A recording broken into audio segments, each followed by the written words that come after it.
Hello, it's Stream 189. I'm working on a game. You can read about it here, or you can log into it right now. There's not much to my game because I am still working on the very beginnings of it. But it's going to be inspired by old games like the Ultima series.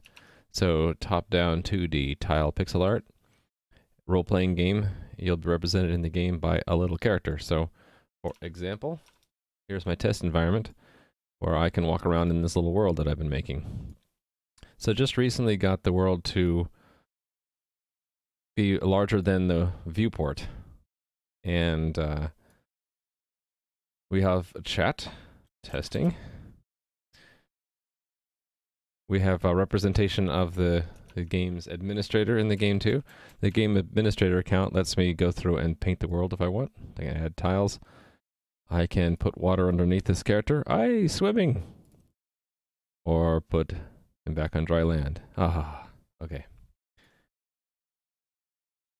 Be careful out there. So, I'm working today on collisions. So right now the background tiles have no substance. They're just wallpaper, essentially. So for example, I can go out here into the water. There's nothing that blocks me. Hey there, 715209 and Nui. I hope I didn't... What's the word?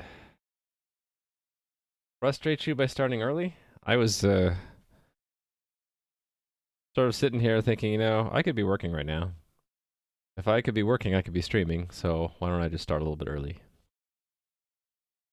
So yeah, I'm going to try to add collisions to the game right now. Since the background has no substance, I want to give it some substance. I want to start by assigning a special bit mask for tile category, or tile templates, or tile types. And what I'll do is I'll take the water tile and say that you can only step onto it if you have the swim bit set. On all the other tiles, it'll be if you have the ground bit set. So the goal by the end of the day is I shouldn't be able to walk over water, essentially. And then what I can probably try to do is make a little water maze to test that out. Okay. That's fine with me. Alright. So I did a bit of work off stream to fix some of the problems with when the cluster leadership changes and the admin presence goes away and other camera issues from the work I did yesterday. So before yesterday, the view didn't center on your character. So essentially you were boxed into this viewport right here, and you couldn't go beyond the walls. Now you can. And if you want to, you can go out into the void and get lost. So before I push this to production, I think I'm going to do two things. I'm going to make it so you can't cross water, and then bound the world with water. We'll put us all on a little island to start with. If you were in a boat, you wouldn't be able to take the boat on land, you know. So, like in the old Ultima, for example, Ultima 3, you might be on a ship. You can move the ship over water, but not over land. To get out of the ship, you'd have to pilot your boat to the edge here, and then just say exit, and then a direction, and then you would plop onto land and your ship would remain behind, and then you could move on the land, and the ship would just stay there, and you could step onto the ship because the ship would allow you to step onto it, and you would enter the boat, and then your movement ability would change to where you can move on water but not land. So I want to do the same thing. In fact, that the ship example raises an important point. If there are two tiles here on my right, a water and a ship, if the ship is on top, the ship should allow me to walk onto it. So it should have the land bit set, even though it's sitting on top of water. So I want to keep those things in mind. Yeah, if I have stacked tiles, that the topmost tile's mobility is the one that matters. I think. Alright. So the way I'm thinking about doing this is that the mobility component will be assigned to characters, and that gives you the ability to traverse over certain kinds of tiles. So we'll start with just the 1-bit set, which is you can move across the ground. but not the fly or swim. And then every tile or tile category would have an access field that's the same bit mask, and you'd have to, when those two bit masks are ANDed together, or I guess you call that masked together, if you get 0, then there is no interception, and so you cannot move. But if it's non-zero, that means you have some ability that the tile supports you moving onto it, and then you would be able to move. Does the map wrap around as well? Not yet, so I was just thinking about, we'll put us all on a little island to start with. The map wrapping I could do, but I haven't done it yet. So I'm going to work on this first. I'll put us all on a little island so we won't get lost. Alright, so the first thing I need to do, I suppose, is to add the mobility component. And this will go on to when characters are created. I moved this code to the executor last night because it turns out that that's the best place for that code. So let me go look at that code right now. Hey there, Kenkamatics. 1,000 kilometers per hour, that's pretty fast. On log in, oh actually I called it on player logged in, yeah. So here we're creating tiles if they don't exist, so this is a perfect place for me to add components, right?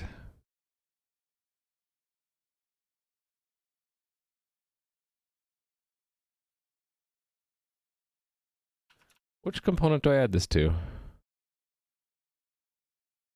Or is this a new component? New component. I had this a new component. Okay. All right. Is anonymous namespace the same as no namespace? It's a little bit different. This means that the compiler will pick a randomly generated name for this namespace, but you can use it outside of that anonymous namespace. Like, I can use that name even though it's in here somewhere. Where is it? Here. So that's inside the namespace, and you can use it outside the namespace without knowing the name of it. But since it's in a real namespace with a real name, it doesn't pollute the global namespace. It's just a little trick. The old way to do it in C would be to declare everything with a static keyword, and that tells the compiler not to emit any symbols for the linker to C. So it's basically hiding global variables. This is sort of the same thing because you won't know the name randomly generated, but it is available. You just don't know what the name is. And hey there, Clayman and Poker. How are you guys doing? I think, yeah, I'm making a new component. On a player logged in, we'll create it if it doesn't exist. So here's creating the tile component, creating the input component, position. So we'll do the mobility next.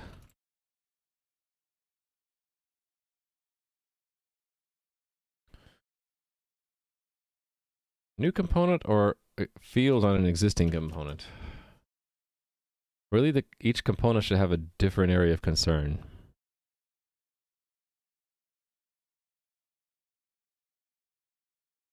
I'm wondering if I should put it on the no, the input component is input instructions. Mobility, we might have that for NPCs as well. Yeah, so it really needs to be separate, doesn't it?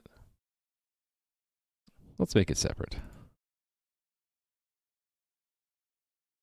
Should I spell it out? Mobility? Because mob could be interpreted as a mobile object, like a mob in a game. Okay, so get the mobility component. If there isn't one, create one. So I was just going to have a bit mask for now. Actually, you know what? I think I'm going to change this to be something more generic, and then we'll have a mobility bit mask, because another thing I could put into that component is visibility or vision. that has the same kind of thing. So what would a good name be? Hey there, John Mega. The N in N type partially ruined your day? Well, I'm glad it was just partially and not completely. Partially means it can be salvaged. New component. What to call this component? How about capabilities, like caps? I like that. So I'm going to call it caps. So this will be capabilities.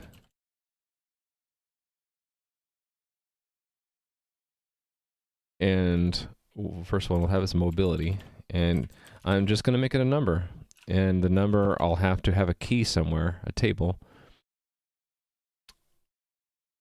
This will be my official table for now. So we want people to walk across the ground. So we'll give them a capability to move on the ground by the default. Okay. That's all I should need to do. Let me build that.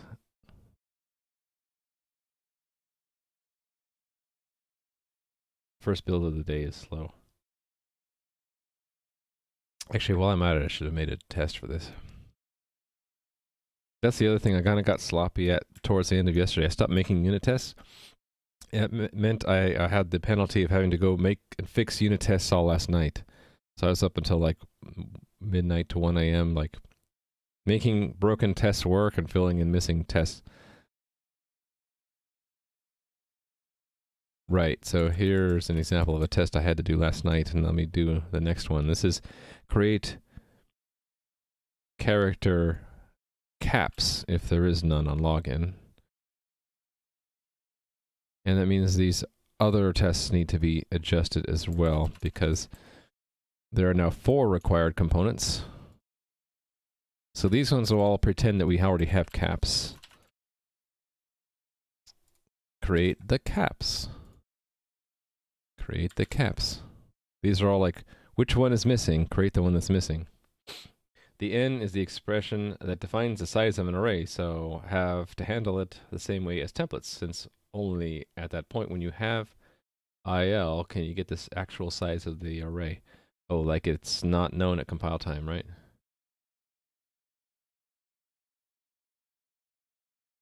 It also taught you that you still have quite something to check after templates are initialized. Yeah, well, that's the way of things in programming and design, is that you'll learn what you're missing after a while, then you'll just have to go back and fill it in. Alright, so we're going to expect a default caps is made with mobility 1.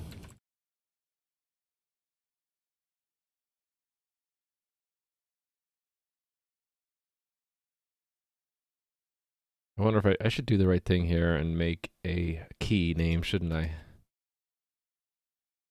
Or I get too sloppy with it. So let me go to where these key names are defined and make a new key. So key caps mobility.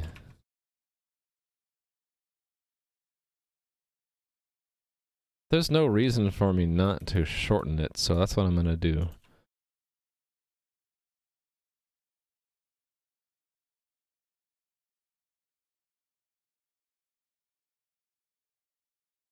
All right, and then take that same one and put it here.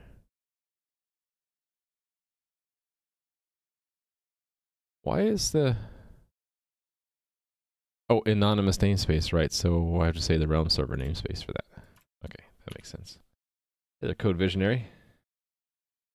Keycaps? No, it's capabilities. I'm shortening it. And how are you doing?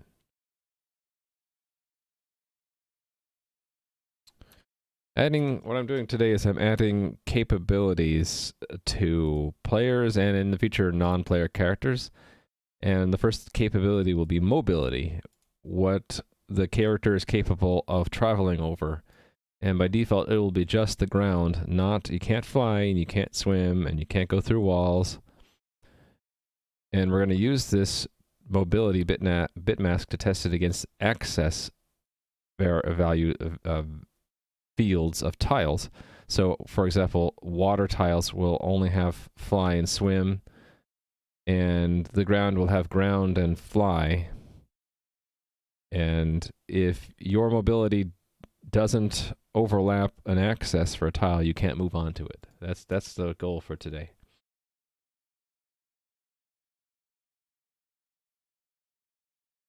Huh.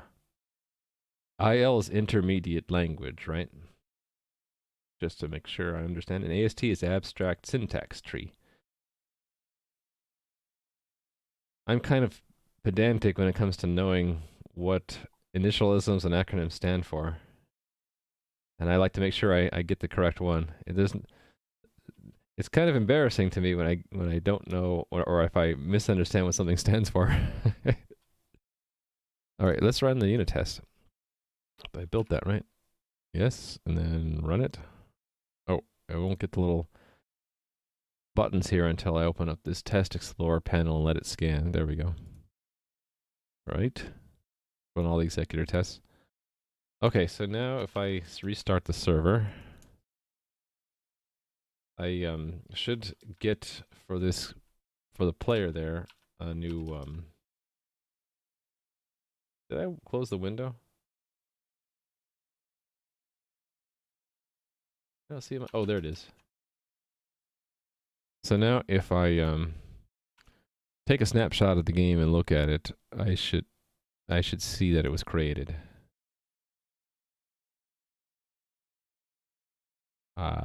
Let's look at the last journal entry.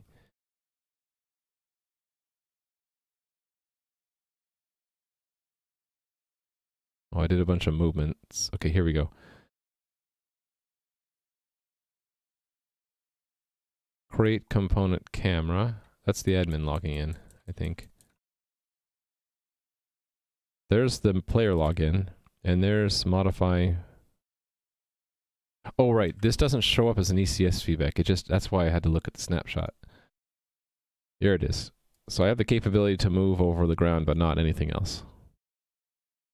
So now that the capability is in there, I need to actually add the matching thing, which is access, and I want to add it not to. I can add it to individual tiles here. Actually, let me collapse the positions. So we have tiles. Tiles could have access, but it's quicker and easier to just add it to the tile set. So what I'm going to do is, because the tile set is an array of tiles, I can have an array here for metadata about each tile. It's just in the front end I'm going to have to add some user interface here so that when I select the water, for example, I should have like access and then be able to type in a number and hit update, and then that should go back into here. And then we want the movement system to match access with mobility. Really looks as if you're making it difficult for yourself, but you're sure that the future you will like you for it. Yes, perhaps. If you over-design, future you will look back and be fail-fish. Why did he make it over-designed? But if you're forward-thinking and you know you're going to need that design, even if it's difficult, future you will be like, wow, he was very insightful about what he would need. So, future you is the most critical judge, though, I think. Hey there, Toulouse. And by the way, I should say thank you for the follow, failing to survive, or failed to survive. I got that follow sometime last night.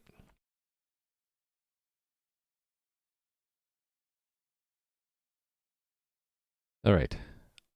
Let's add the user. Let's add the user interface for selecting tile metadata.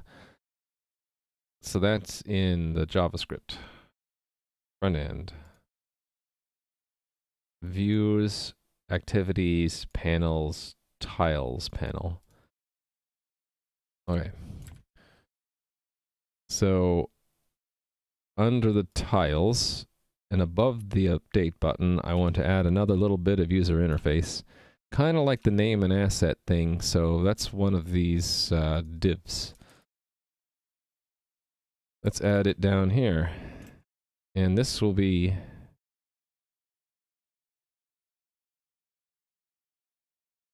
tile access. Tile access. selected tile access. On set selected tile access. And then I only need one of these for now. So let's give that prop existence. Technically that should go there. And then, oh wait a minute, no, it's a, what am I thinking? It is a React state, because it's not until you hit submit that it should go to apply it, and the default value will be picked from what we have selected. That's right. You're doing everything to not make it overcomplicated.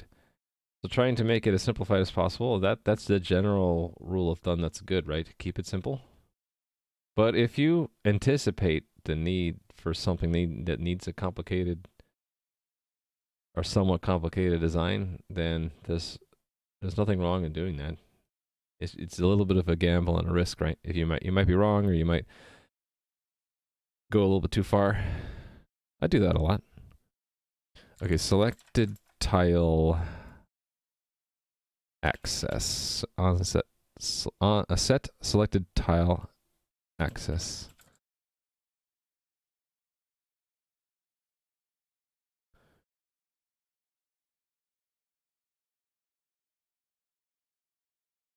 Yes. So I'll go further than this and say, oh, I need to know the last selected tile ID. Oh, no, I do have that. What am I thinking?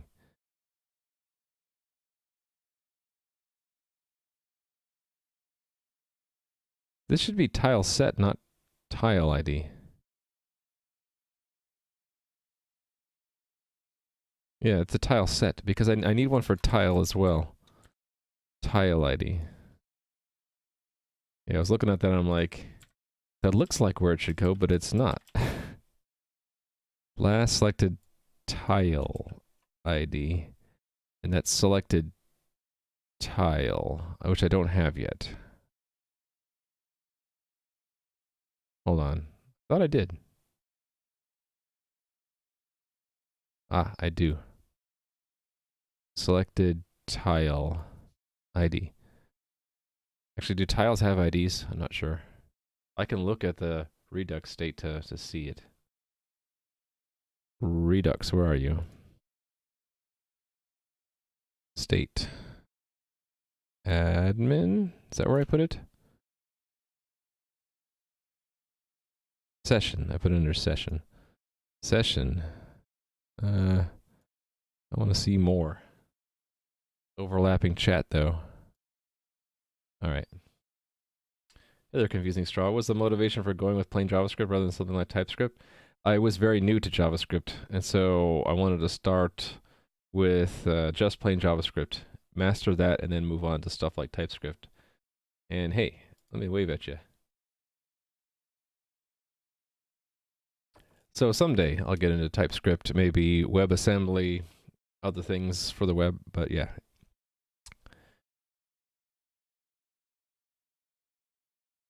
Also, the other thing is I tend not to pick up new things unless I need them for some reason, and I haven't really needed TypeScript for anything yet. It might be more pleasant. What version of JS I'm using? I think I'm using the latest ECMA script, because I use... No, I'm not talking to you, Siri. I'm using whatever Create React app gives you, which they give you Babel and a bunch of other tools like Webpack, and that transpiles it down to browser JavaScript, but lets you use the newest features. So I have stuff in here like the spread syntax, arrow functions, that kind of thing. ES7, yeah. I don't know exactly, because that's one of the nice things I think that the React framework and the Create React app framework or library does for you is it kind of handles that for you, so you don't have to worry so much. You can use whatever newfangled feature is out there because Babel transpiles it down for you. Selected tile is in there. but it's just a number. I'm going to have to change that because I want to have the access to the assets. Oh, wait a minute. No, hold on. That can be an index into the metadata in the selected tile set. That's okay. That's what I'll do. So this will just be a number. And then I don't need an ID. I'll keep it. I'll keep it for consistency. Okay, so what do I do? If it's changed, yeah, I want to do set selected tile asset to be, here's the tricky part. So the metadata might not exist. But let's say it did. Then I would be doing selected tile set up here.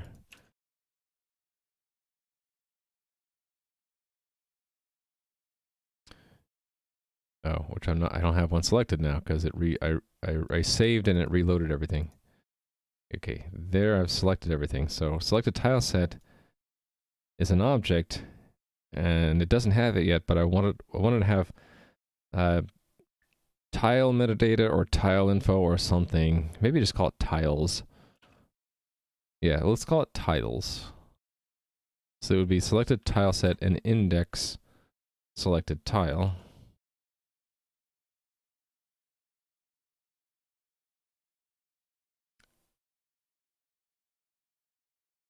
No. What am I thinking of? Tiles. Then index the selected tiles and then get out of that the access. So there's a possibility this might not exist. This might be out of range and that might not exist. So I have to check for all of those. So if selected tile set tiles and its length is greater than the selected tile.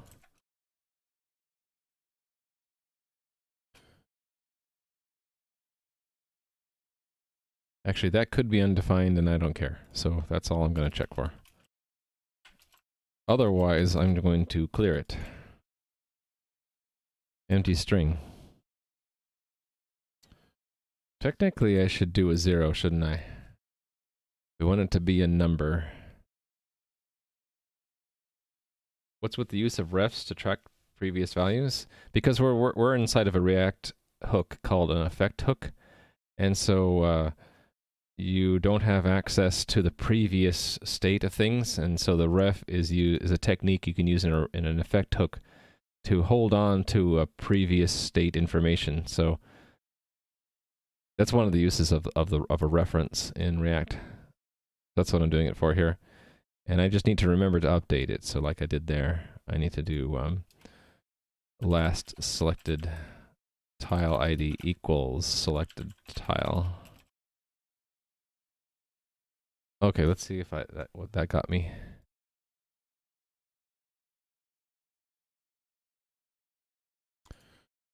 Oh, it got me an error. Last selected tile ID is read only. Oh, because it didn't say .current. There we go.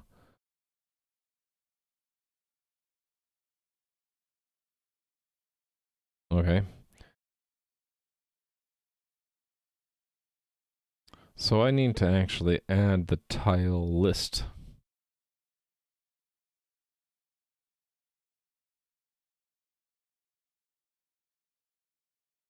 I get what you're using M for. Just mean, do you actually need them? The second argument to use effect does that diffing for you.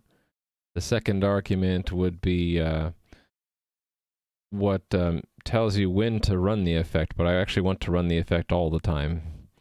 And I need the value I need the previous value to do this comparison. That's why. I need to compare the previous to the next. So I looked this up at one point, like how do you get previous state information to compare to current? And they said just use a ref. If you know of a different way to do that, then I'd be up for trying that out.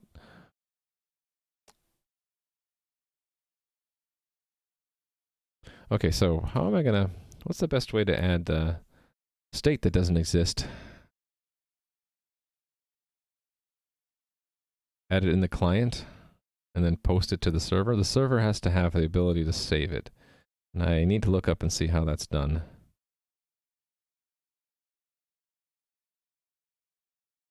I think I just had it as a JSON value, but I'm not sure.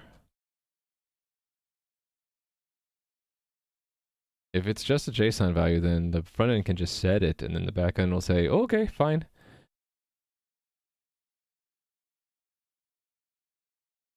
You're not seeing where I actually used the last value? It was right here in these comparisons. So the last selected tileset ID current, is it equal to the currently selected one or not? And these are props. So that's mapped to Redux state. So that could change at any point.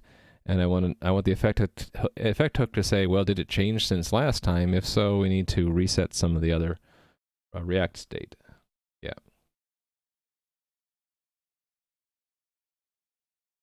So yeah, we don't know when it changes unless we can compare it to its previous value. And for that, I could put that as a variable, like you said, but I still need the current value. Oh, wait a minute. Do I need the current value for anything? Might be onto something. I could put that in. Okay, I could do it the way you're saying, I think, if I have these as separate effect hooks, right? So I would basically always do that if I put this in the second argument for the use effect. I think that's what you're saying, right? I had to develop it. Is that hello in another language? I'll assume it is. Yeah, all those prop state values could be the second argument. But they'd have to be separate effect hooks, right? Because this is if the tile set selection changes. In other words, if I change the selection here, and this part here is what I want to run if you change your selection down here. If I change my selection here, I don't want it to reset any of like if I type in some stuff here, I don't want clicking here to reset that, in other words. And vice versa. If I start selecting a different tile and I start typing here, I don't want it to reset, clear my selection. So that sounds to me like I want it to be in separate use effects. 2 or 3 for each, yeah. That might be cleaner. Do I need it for anything else? If it's just that comparison like you're saying, yeah, I could try it. So yeah, let's get rid of the effects. I mean the refs. And I'm gonna need to break this up. So let me break it up right now.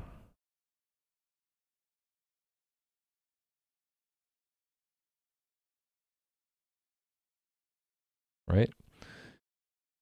And then we'll try adding the second argument.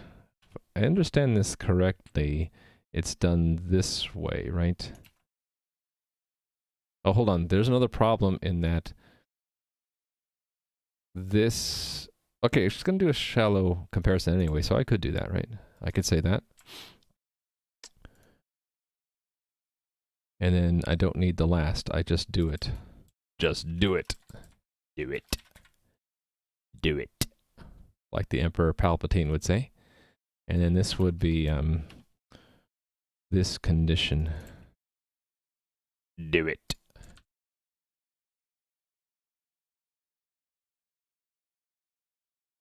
Yeah, I still need this. And then I remove the setting of the reference. All right, let's see if that works. Shallow compare, yeah, I'm pretty sure you're right. That's what I'm counting on. Okay, I got a crash. Cannot read tiles of null.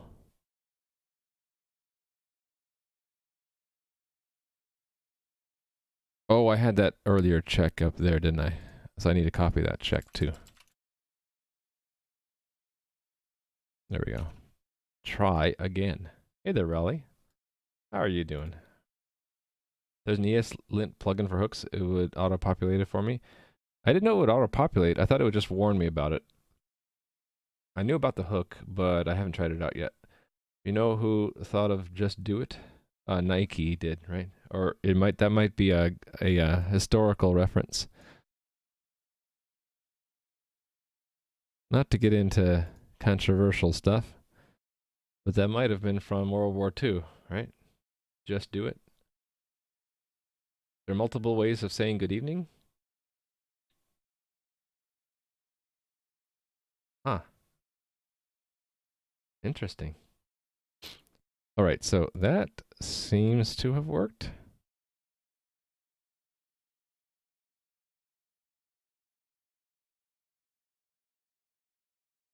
What did I need this for exactly? To get the name and the asset value.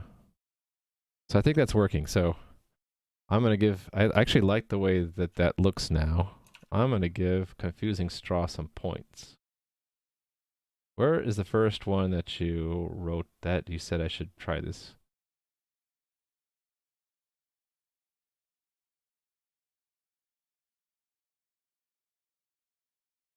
Aha, you said, what's the use of refs to track the previous values? Actually, I'm going to combine those two because I want to remember. I'll give you 5 points for this because it was a lot of text that you wrote and it taught me something.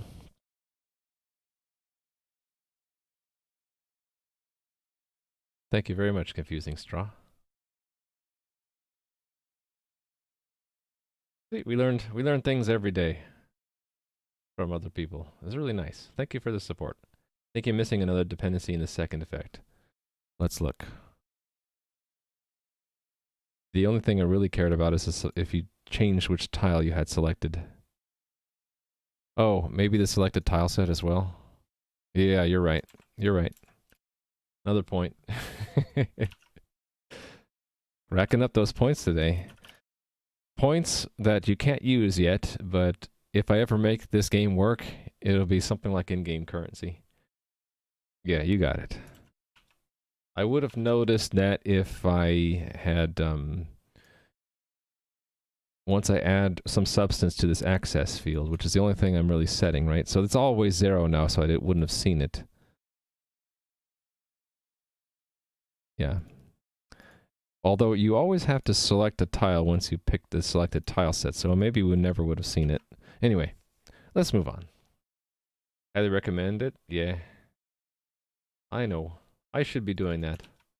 I've been procrastinating. I'll give you a point for helping me combat my procrastination. How about that?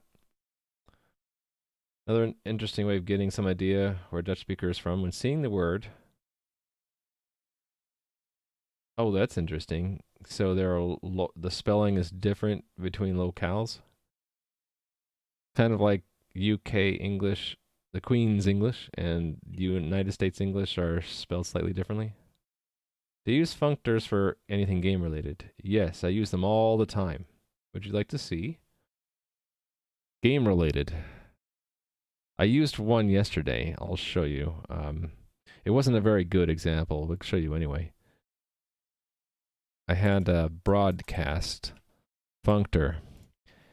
I did this because I wanted a little snippet of code in more than one context, and I didn't feel like it deserved to be its own function. So it's kind of like a second-class function in my book. I could promote it to be a full function by giving it a formal definition outside of where it is, right? But I only need this locally in this code here. It's just a little snippet of code that says, I want to do this whenever I call that like a function and capture this state from the current context. So yeah, that's a functor in modern C++. You have to be careful when you make functors like this. If you take this, it becomes an object. You could give it to another function. You can save it in a variable somewhere. And the side effect of what you capture could come to haunt your code and trip you up, because if you, for example, any kind of pointer like this, if the thing this points to doesn't exist some future time and you still have a copy of this functor around, you can get really weird bugs because you're using a destroyed object. So you have to be really careful about capturing pointers in general and capturing this specifically. This is safe for me because I only use this function within, I only use this functor within the current function, which is a method of this class, and so it ceases to exist, and so it's safe. Functor closure. Functor is a function object, right? If let me look it up just to make sure I got my terminology right. Functor. Okay, then mathematically, it's a map between categories. I don't want the mathematical definition. A function object. I mean, that's essentially what I see. A lambda expression, closure, same thing. It's a construct. It's an object because it has state, and the state is what we captured from the basically the closure. I don't know. To me, they all mean pretty much the same thing. I'm sure there are subtle differences. So if you'd like me to call it a closure, that's fine too. I guess a real functor wouldn't have closure, but it would be a function object.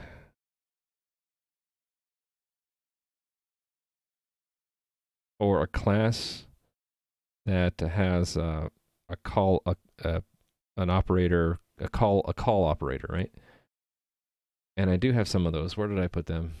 Operator, parentheses.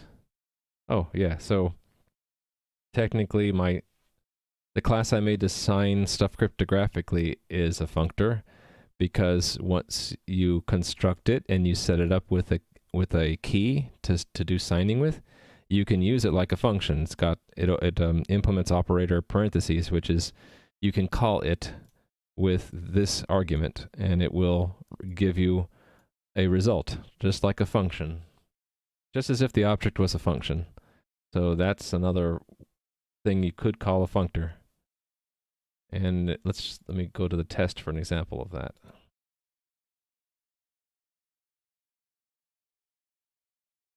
So there's a data chunk.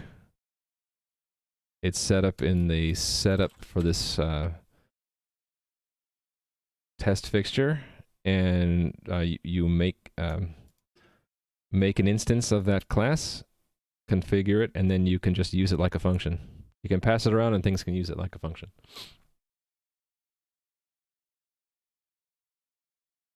Yeah, so I might not use the terms completely in agreement with everyone else. I suppose you could say this is more correctly called a closure because it's closing on this part of the context that it's in, right? These names have meaning very specific to where this bit of code is. This will be a pointer to the instance of the class of which this is a function. Rendering system is a function of a class somewhere. And then components, I think I had that as it's one of the parameters to the function, right? So we're closing on that part of the scope we're defining this thing in, and then we can use it. Actually, I never even used it here. I don't even need to close on that. There we go. I just need this in order to call the feedback delegate, which is a member variable, which is hard to show because IntelliSense is being a dick. Where are you, feedback? Okay, there it is. So C++ functor is a class that implements call operator. I would say generally so, but I don't know if I'm being correct pedantically. Someone might come in and say, no, that's not what a functor is. I'm like, well, I see it as a functor, a function object. I don't know. A way of overloading the call operator. Yeah. That's what I think of it as. I might be wrong, though. Someone more adept at C++ could come in and correct me. It looks like the consensus, confusing straw is a class that implements operator parentheses. So yeah, it sounds like we're in consensus that that's what a functor is. So the signing class example I just showed would be more correctly called a functor, whereas this might be just called a closure. Really, the compiler reduces them to the same thing. this broadcast ends up being an instance of a class. We just don't know what the name of the class is. And the only thing the class has is an operator parentheses, which takes this argument, returns nothing in this case, and has this implementation.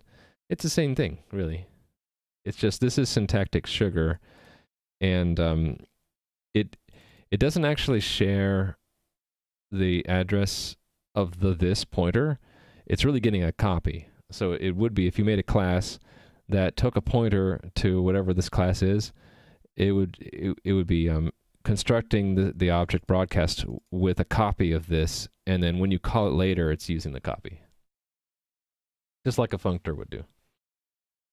Yeah, I enjoy talking about this stuff, especially when I get corrected, because I hate to be wrong. Hey, there's Faraboga. I don't know that language, but I'm assuming it's a greeting.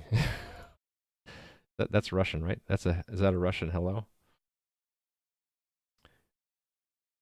I hope so. All right. Let me go back to... Oh, did I accidentally modify that? I did. Oh, yeah. I want to keep that. You keep what you kill. All right, I was in here. Adding access to tiles. Yeah, I was going to decide what to do on submit, right? Because we... Oh, right, yeah. I want to make sure I can go back and update tile sets. Yeah, so it's really just a JSON array. I could put whatever the heck I want in there.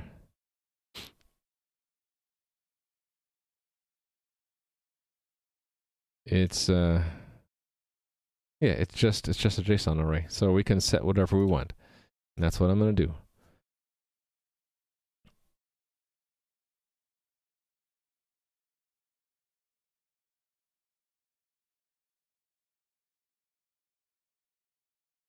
So it depends on what we want to do in submit here.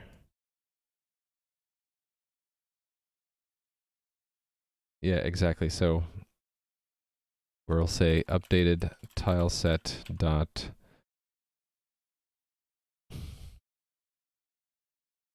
tiles equals what? Okay, I need to get that from somewhere.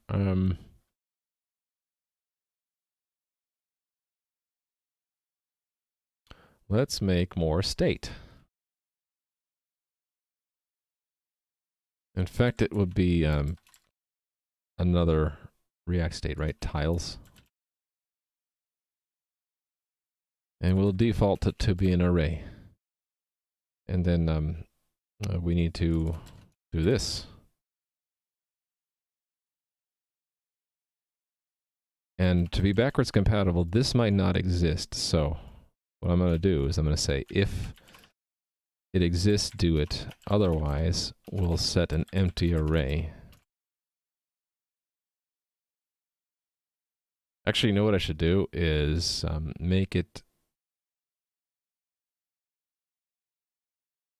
default array that's all zeros up to the length of the number of tiles. But how would I know the number of tiles? There's somewhere where I count them, right? Where do I do the counting? Oh, it's num tiles. How do I know what num tiles is? Oh, it's a state. Okay. How do we set that? It's set when the asset is loaded. Okay, that makes sense.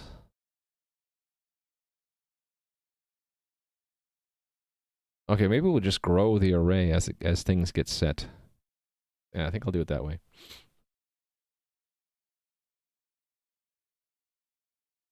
Cyrillic alphabet looks interesting to me because a lot of the letters have cousins, I guess you'd say, in the Latin alphabet. I like things like the backwards N. Problem I have is I have no idea how to pronounce that. Any words that are spelled in Cyrillic. Like, it looks like you could pronounce it because it's close to the Latin alphabet, but it's different enough you're like, I have no idea how to say that.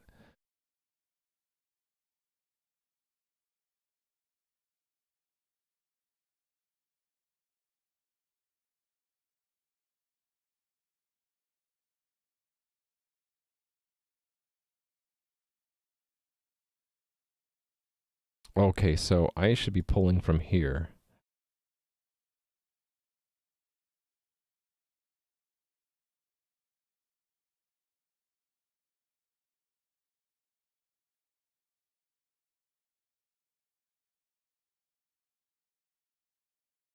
Like that.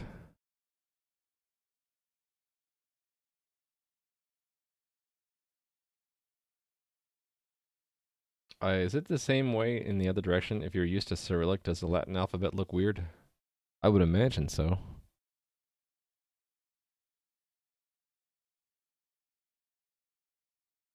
Or is Cyrillic a superset of the Latin alphabet? You just add more characters? Or are some of them not present in Cyrillic? I don't know very much about this. But what happened here? I was in the middle of writing this. Yeah, so this is selected tile set tiles.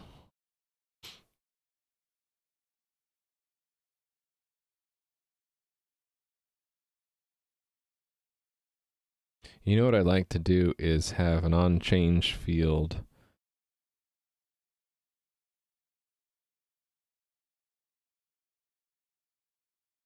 I'd like to remove that actually. And make the setter actually go into the selected tileset tiles and set it directly. So let me try this. Where is this used?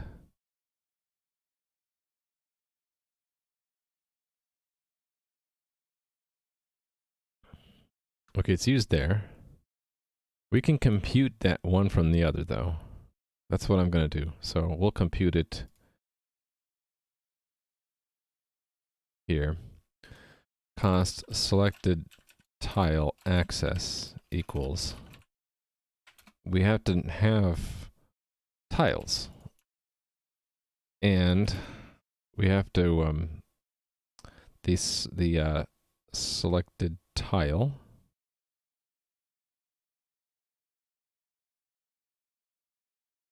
has to be less than the length of this.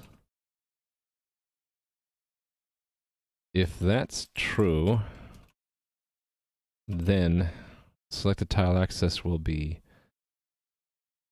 selected tile set tiles, selected tile access. Otherwise, let's default it to 0. All right. And then set selected tile access will take an access value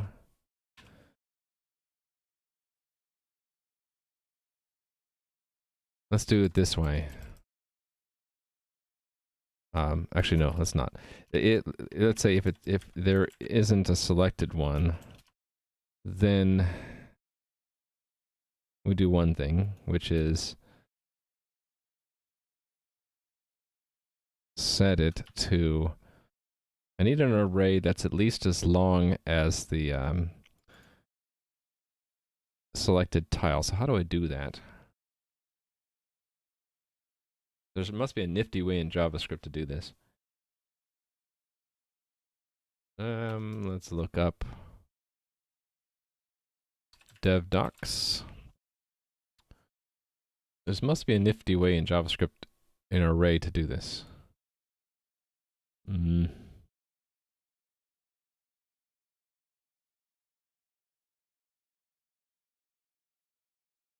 I'm not sure where to search for, let me just do a generic search. JavaScript array. But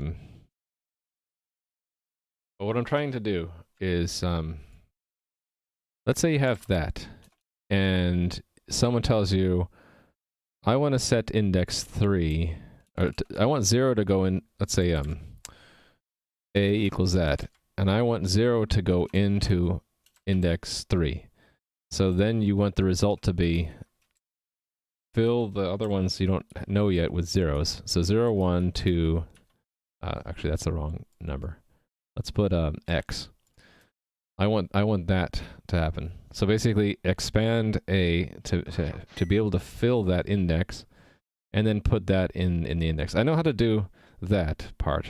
That part would just be A3 equals X. But how do you fill in 0, 1, and 2 with zeros. I know how to do it in C++. It would just be set the size of A to be 4 and then do that. Array fill. That might, well, yeah, because it could be like, let's say it had 1 in it. I'd want to expand zeros, but then keep the original 1 that was in there. Slice? Slice.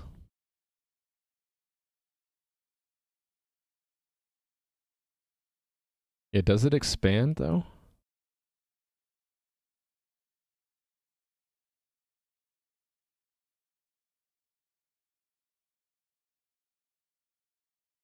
It just says it extracts through the end of the sequence. Like I want to extend the array. Spread operator in combination with something. Why do you want to do it like that? I want the default access field for a tile to be 0. You know, an easier way would be when we find out how many tiles there are, and at the length, we can just have a loop that while the length of the tiles array is less than that, we can just keep pushing a 0 onto it. Maybe that's what I want to do. So I'll just try the naive approach here. So I'm not done with that, so let me comment that out. When we learn how many tiles there are is where? Right here. Set num tiles, right?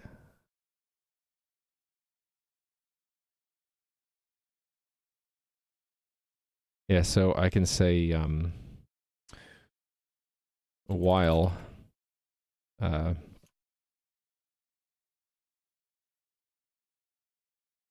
selected tile set tiles.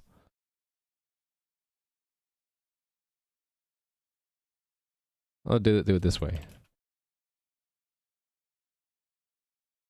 If not tiles, tiles equals empty array.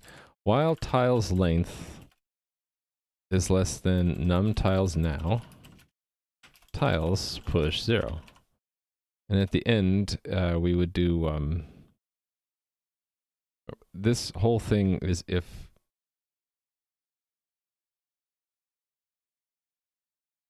not tiles or tiles length is less than num tiles now, because otherwise I don't want to redo it or reset it, in other words.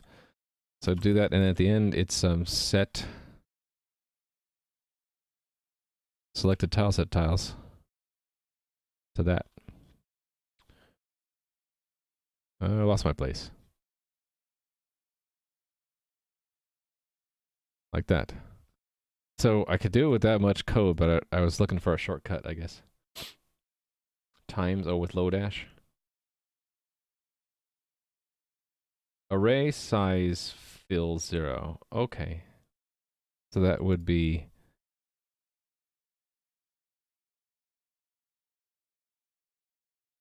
if it was completely didn't exist.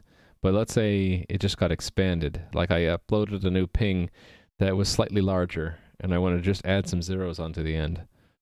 Right? Fill, huh? Look up fill.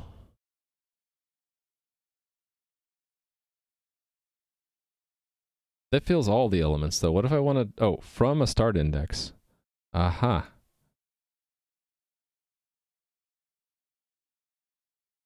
So can it extend beyond the end? Let's see.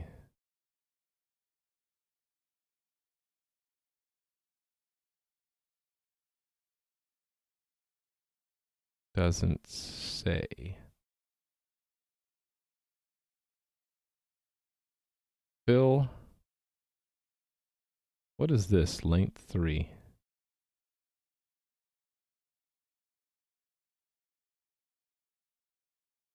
Dr. Phil, yeah. You can always do concat of a list. See, I just don't know these things. It doesn't come naturally. If you want to assign the value you want first, the length will get changed automatically. You assign the value you want. Okay, yeah, but what gets filled in? Just zeros? I guess I could just play with this. So in the browser, I can go to the console and I can say a equals there. All right. So now what if I do a4 equals 2? It says empty. Okay, so it's got holes in it. So let's say a is empty, and I say, actually let's say it's got a 1 in it. And let's say I do a dot, you're seeing I can do fill. See if I get this right.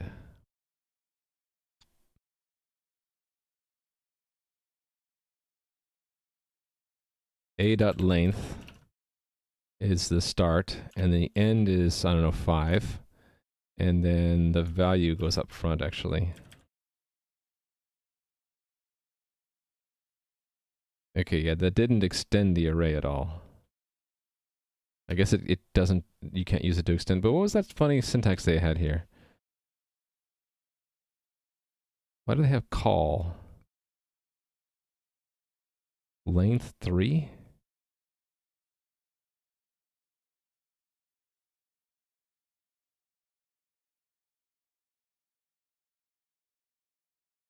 I don't understand the syntax at all.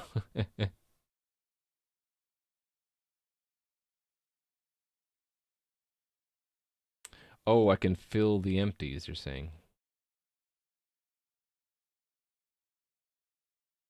I'll try that. So I like the example was a little bit more complicated. So we have an initial element. So you're saying I can do a4 equals 2. So now we have holes in it, and then I can do a dot fill 0 from 1 to 3, 4. So if I knew the previous length, I could just add the new one and then fill the intermediates with zeros. Okay.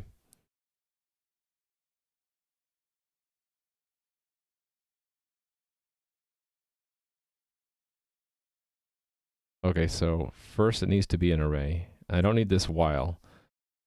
I just hold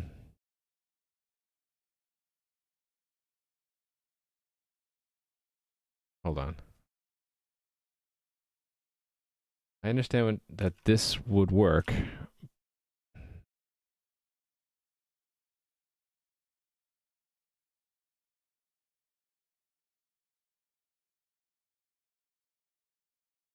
See, that's 3 statements though. Take an empty array, assign something, and then fill the middle values. So I'm kind of already doing that, except for that I'm doing it with a while. So I could just reduce this to well, I still have to do I have to assign the last one, right? So I'd have to do a tiles num tiles now minus 1 equals 0, and then I do tiles fill, and I'd have to know the length before, so I'd have to say const previous length is that, and then I have to say, it just seems more overly complicated to me. 0 previous length to num tiles now, right? Minus 1. I don't like that as much. I can't read that as well.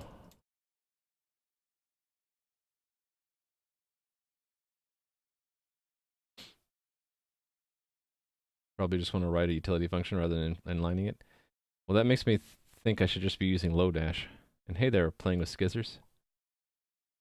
You got your bot to run on AWS? Nice.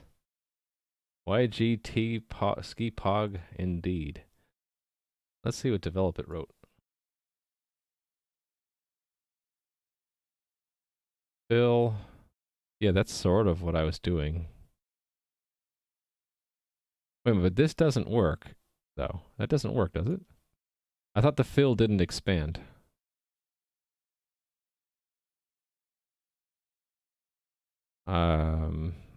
We're not, okay, pastebin doesn't let me actually try it, but I thought that's what I tried and it didn't work. I had a equals 1, right? And then a dot fill 0 from 1 to 5 or something, right? Yeah, see, it doesn't expand the array. In fact, let me try exactly what you had. So you had empty array, and then you had a fill 0, 0, and then the index to add. Yeah, that doesn't expand it at all. 5 equals 8 or something, right? So I end up not with zeros, but empties. Yeah, there are holes in the array. Yeah, I picked up Lodash for something else, so I already have it. Maybe I should just use it.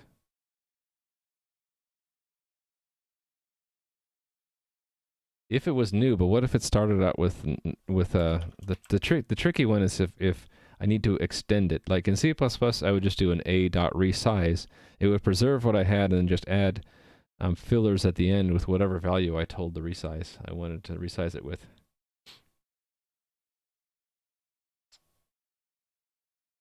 Expands for you? That's weird.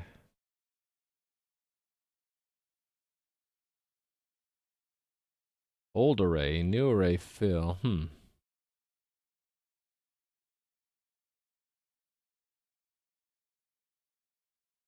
Then I don't need to use Lodash. If I knew the old and new lengths, I could just do it. That seems Let me look at how it's the Lodash. So someone said to use times. Okay, let's look at that because I already have Lodash available. Times. Oh, what happened? What happened? Where's times? I expanded the window and I lost my place. Times. Do I really have to search for it again? Times. It invokes the iterate.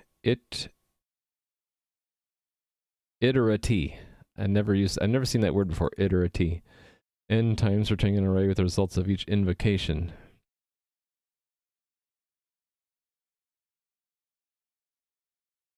I really have to say Lodash constant 0.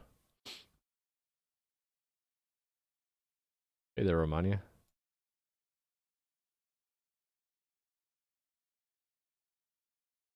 New array of 5. So that starts out with 5 zeros in it. And then put one in the middle. Then make another one with 3 things. This will extend it with a 2 at the end. Concat.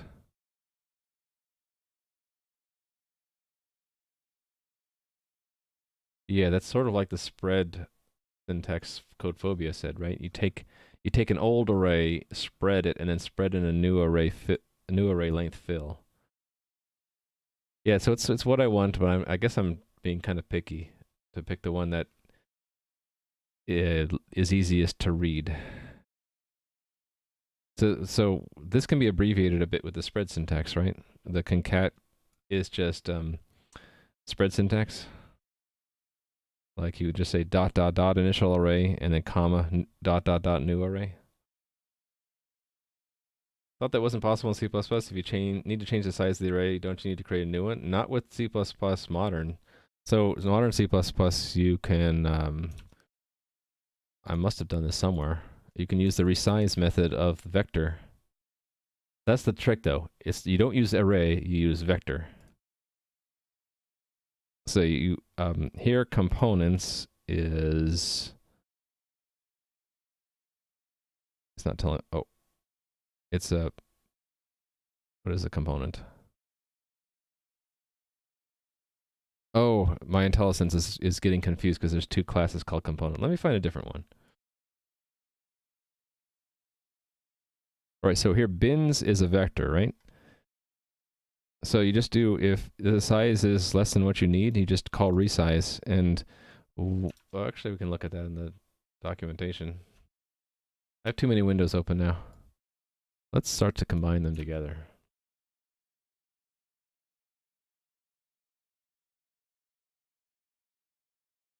Right, so here's the dev docs I wanted.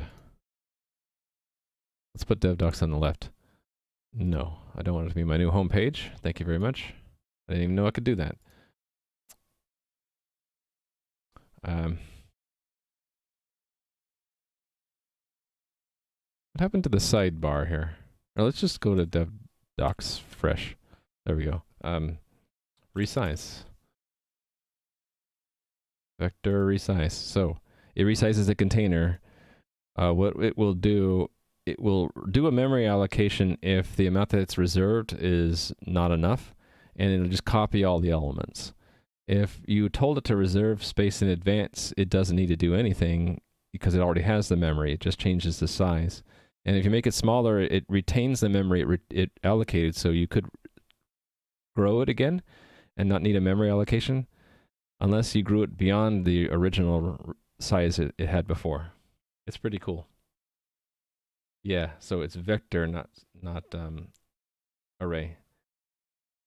And it's in the standard library. So technically it's not in the language, it's in the library, but there's sort of a blurry line there. When you say C++, you could mean either the language itself or the standard library. Okay, I missed a bunch of chat. Yeah, with C, you have to do a lot of things manually, so you'd have to do the reallocation yourself. Yes.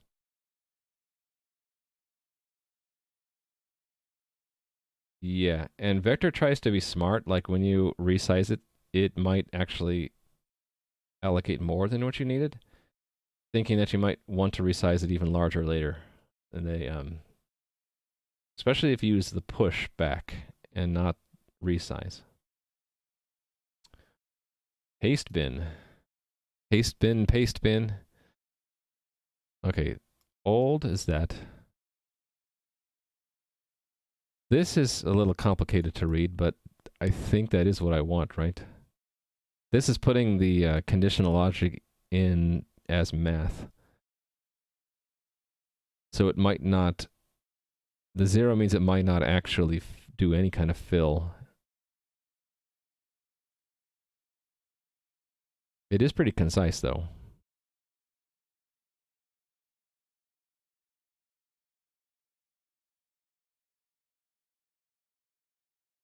Well, it could, it's almost C#.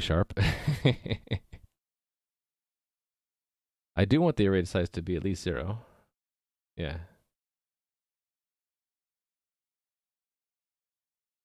Yes.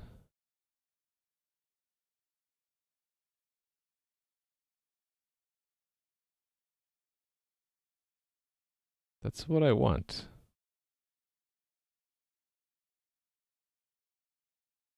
Actually, if it, let me think about this. If index is 1 and the old length is 0, it'll fill in index 0, and then this will add an index 1 to it, right? So this is really just filling in the holes.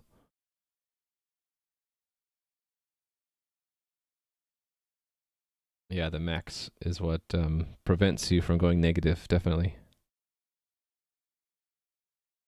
So if you went to index 0 and the length was 0, it'll do nothing. If the length was 5 and you went to index 4, it'll be definitely negative, which is what you want. Yeah, okay. I think I'm going to go with confusing straws suggestion. I'm going to put it in a utility. Because the Lodash thing, I didn't quite like the way it looked. But maybe I'm just not used to Lodash.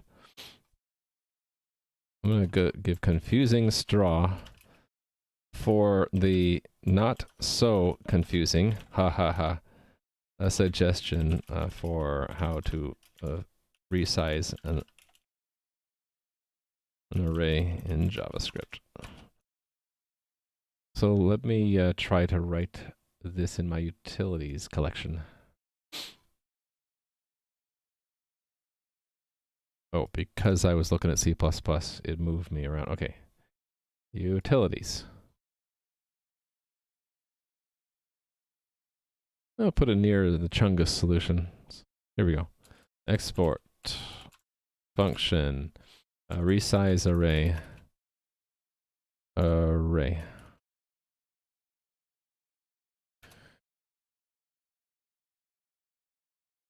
New length. So, or let's see if I can get this from memory. We want to essentially do spread syntax array, and then spread syntax with, was it new array? It was array.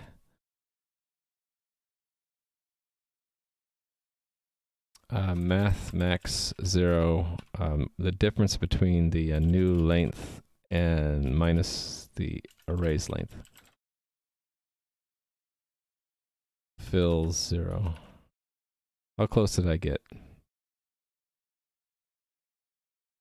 And I actually need to return that, right? Let's see, how close did I get?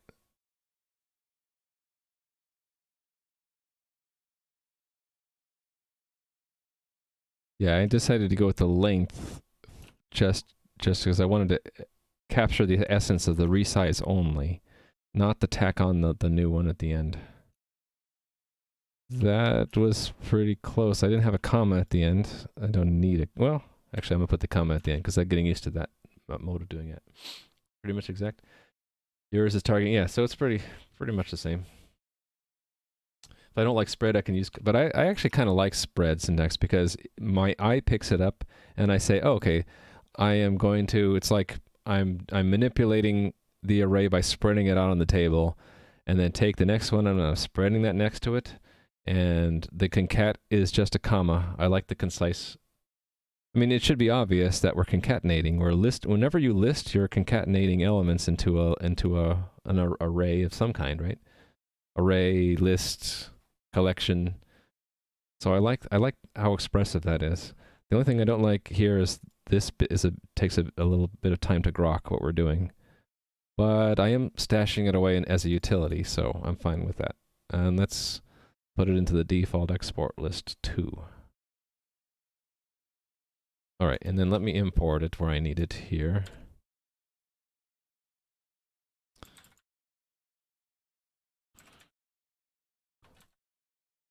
Utilities. All right, and let's use it. Oh, the other thing I don't do is if it's not an array, right? What if it's not an array?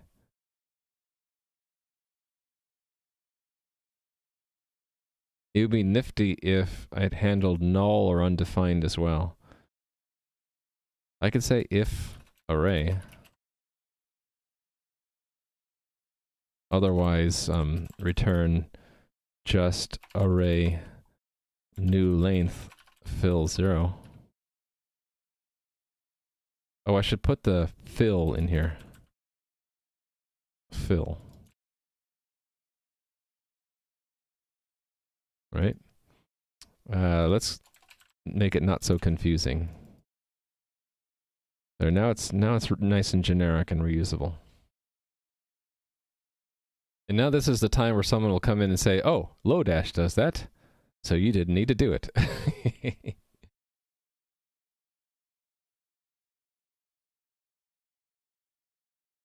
Alright, I'm just making sure I didn't miss anything. You guys would tag me if I missed something, right? Don't ever feel like I'm ignoring you. Oh, hey there, Clayman. Just in time. and the epic unknown. Can just use the OR operator coalesce. Right, but I need to do that. Like, isn't that the truth or truthy or falsy of that is that if it's undefined or null, it'll go into there instead? That's what I want.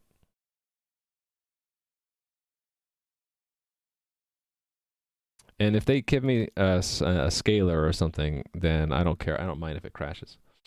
You mean without the if statement? I see. I'm okay with the if statement. I'm an old school programmer. I like to see if-else structure.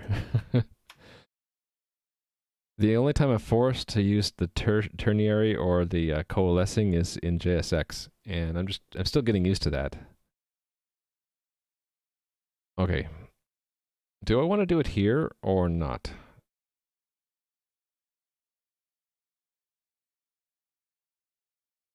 Because it might just be more convenient to do it whenever we that setter I made here. I could just do it here.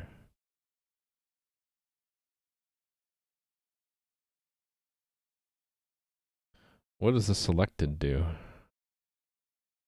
Yeah, the selected already does that for me. So I could just do it in the setter. So I don't need this stuff here. Don't need that. I can just do it here.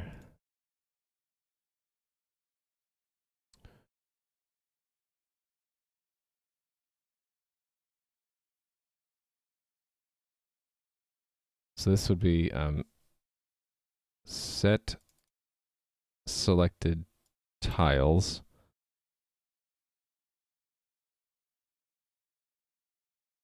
Oh, you know, I should have a fall through if the length is already exactly the same. That way I'm not constructing a new one, I'm just returning this existing reference.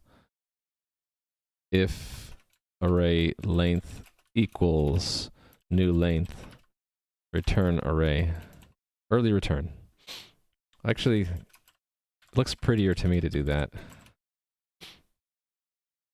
That way I can always call resize and it just does nothing and doesn't do unnecessary work if it's already the correct size. So set selected tile set tiles is just select, hold on, resize array that with selected tile plus 1, 0. Actually, and I can default that like this, right? Fill value equals fill value or 0, right? Will I run into trouble if I wanted a null, though? Because null is falsy, right? Maybe I just make it, you have to say explicitly what you want. Save myself some grief.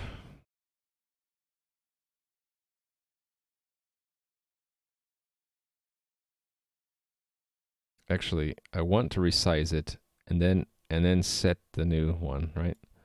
So let new tiles is that new tiles selected tile access. So it might not be an object. So first I have to make sure it's an object. Oh, then I can do it with this, can't I? Shoop. Now it's by default it's an object. Oh, wait a minute. That's dangerous because all the holes will share the same object.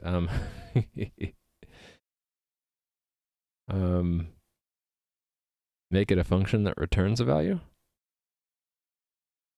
Oh, this is getting more and more complicated, isn't it?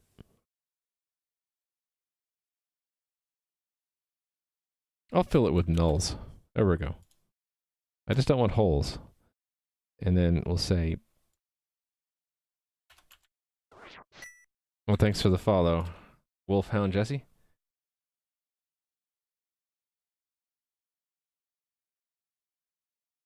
Okay. If not, let's make it an object. Then set its access to access. Then save it. And I hope I got it right. Let's test it.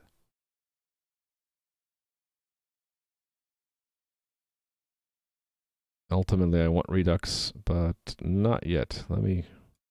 Give me some more screen real estate here. So let me look at this state. Session. Oh, wait a minute. No, it'll be in the React, won't it? Connect to React, please. And it's going to be, I need to find this panel. Ugh. Indentel. It's in here somewhere. My goodness. It's actually the whole component, right? So it would be this one. There we go. So it's in there somewhere. That's the downside of using the state hook, is I don't know exactly which one of these it is. And I can't even expand the array. That sucks.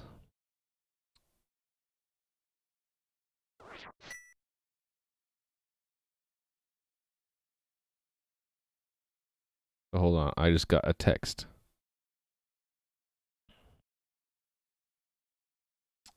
Yes, I am. Till 2 p.m. All right. Thanks for the follow. Let's see. How do I say your name? Mechanicos? Okay, I can't see the state. Is that expanding as I click here? It is. So it's filling in as I select them. Is that, why is it doing that? It's something the effect hook is doing, right? Ah, because it's calling the setter and filling in a 0 every time. I'll just do it with the console.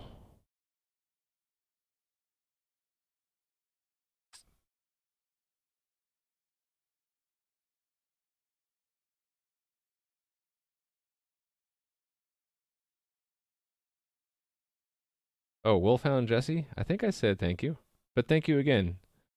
Or thank you for the first time if I didn't thank you already. Yeah, I'm just really curious. I want to see this, so we will do it this way. Console.log tiles. New tiles. No worries. There's no penalty in multiple thanks, right? Okay, so every time I click here, I should get an... Okay, and I can click any one of these and see, yeah, the axis. So I should be able to now change this to be a 2. And it remembered it. Nice. Wow, and it's continuing to do it. Why? Is it in some kind of infinite loop? Why is the effect... Oh, did I get the effect hook wrong?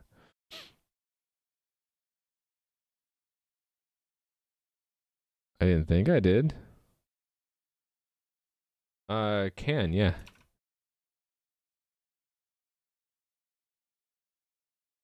I can say, hey, let's put some mans over here. It's background tiles, so it doesn't really work out very well, but I can if I wanted to, sure. Are the effects calling one another? Okay, maybe. Okay, yes, maybe they are. It really shouldn't do that if it didn't change, right? Yeah, so I should do a check if it changed or not.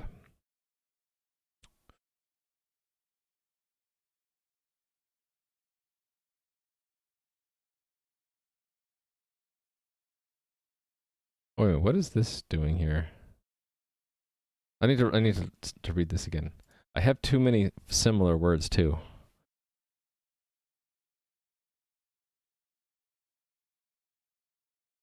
I don't think I need to do this anymore, right?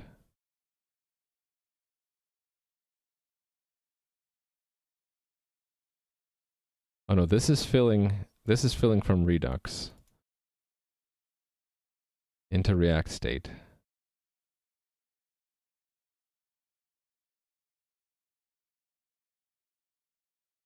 It's this probably that, okay, it could be this hook.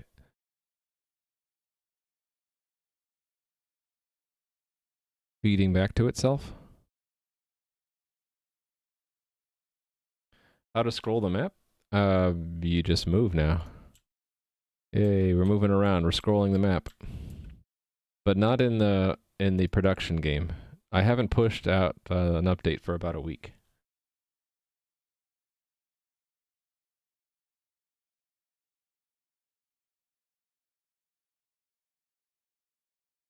Well, let's see what's going on. Let's get a picture of what's going on. We will log which effect hook. Selected tile set hook. And this is tiles, selected tile hook. All right, let's see what's going on here. All right, and click that. The hooks ran one more time, and when I pick one of these,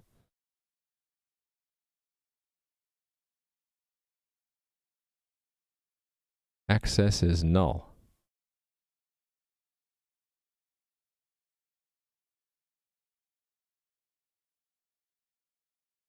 Oh, there is a null in there.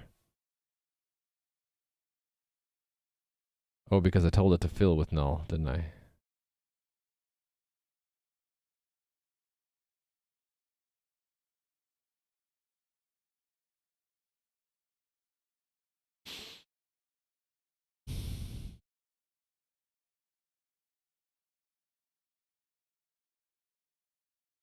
Hey there, Mr. Balrog. How are you doing? Your money is on line 60? Well, don't put money on it.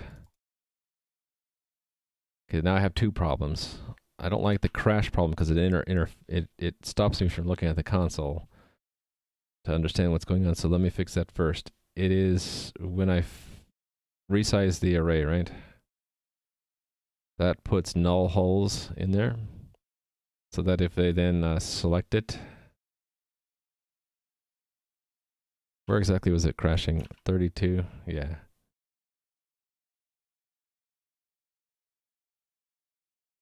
Yes, so it has to be that this is truthy as well. There we go. 10 problems, yeah, I'm multiplying my problems. Have you considered implementing the UI in C++? Not yet. I'd have to learn how to do the web assembly stuff. And there's no need to apologize. The questions come up a few times before. So we can have, we go down discussions of WebAssembly. I just don't know how to use it yet. Thanks for the follow, Henlo248. All right, so pick the tile set. Pick tile set, and then I should be able to click on one of these. And I got null again, but in a different place, 76.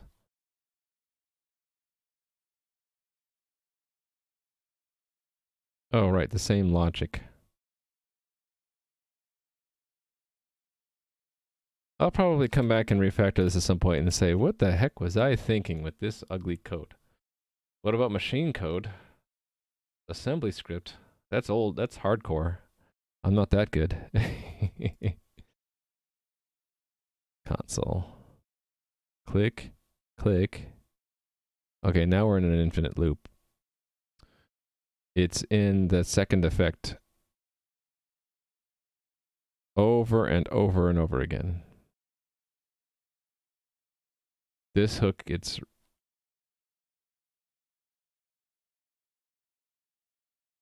Oh, is it? It's setting it even doesn't need to be set, probably.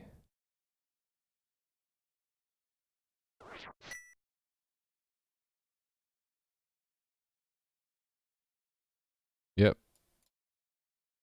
It doesn't need to do it. Although it should, I thought it was a shallow copy. Thanks for the follow, Ventus. mscriptum provides CMake toolchain. Give to CMake and it'll use it and compile to WebAssembly Bootstrap JavaScript. Nice. Which line is it? It's, I think it is going into here, which is then going and setting it here. Problem is I can't stop it to see. Oh, thanks for the follow, Flumsy. I don't know why it showed that twice. I guess if I scroll, I can click one of these, right? I'm guessing I'm getting a new array every time. And the shallow compare is, it's not shallow, I guess. It shouldn't have been a new array because I made this resize array return the original one if the length didn't change. Oh, but that's not true. That's not the right length. Okay. That's the problem. That's a problem.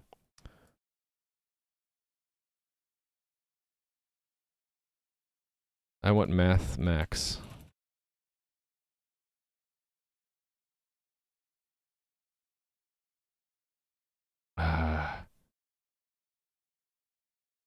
It might not be an array. Shoot.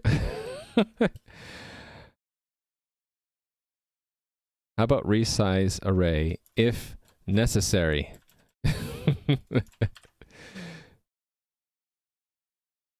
And then I make a version of this that does that. Because sometimes I want to explicit resize.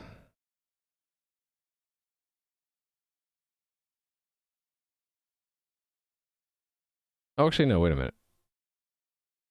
That is the name, isn't it?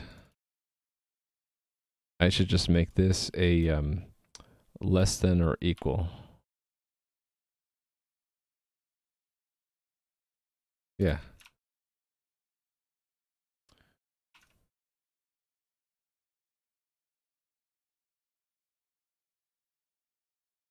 Wait a minute. What's broken? Utilities? Oh yeah, the export.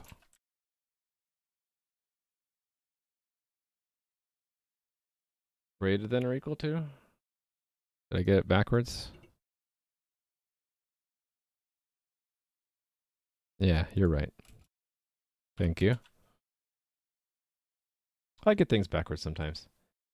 Primarily a C# dev, you're able to set up and script them in an hour. That's a good plug for it. Yeah, second or third sip of my morning coffee. The problem is I don't drink coffee. But yeah, I see what you mean. All right, click, click. No more infinite loop. And it's expanding as I pick more and more tiles, which is probably what I want. And it should remember when I change something. Nope. Putting it into the wrong place. Also, it's making it a string. I need to do a string to integer conversion. Wait a minute, what did it do there? Oh, it put it in the wrong index?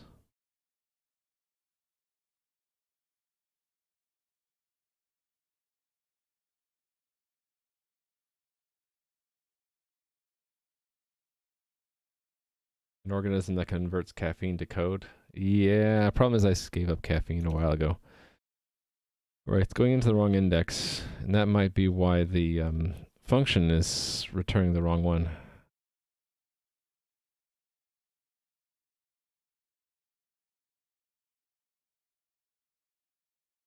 It's fetching, okay, it's probably storing it in the wrong one, right?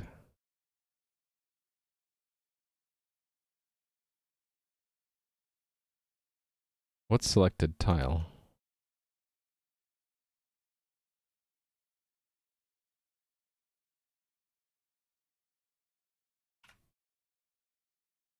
Yeah, I gave up T too.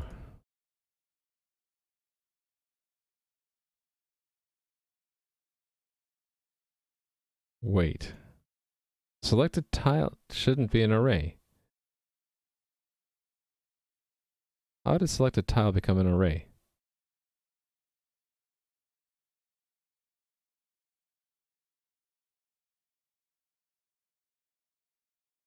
Okay, I thought that was an ID. It's a number. It's an ID. So why is the console printing? Did this not refresh on the second save? Possible.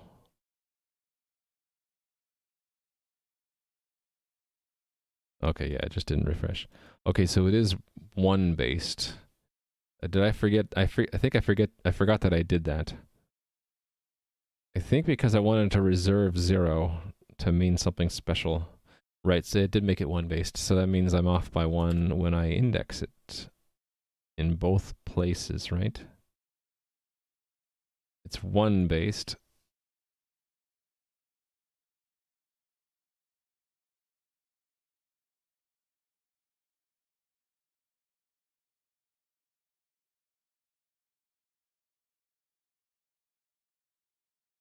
Yeah, I know, the epic unknown. I gave up caffeine because I didn't like how I would get headaches if I didn't have my daily caffeine intake. Like if I'm traveling or something and I just don't have the time or access to get tea or coffee. I don't like the taste of coffee so much, so it was sort of limited to tea and soda anyway. 1 based, yeah, don't cringe too much.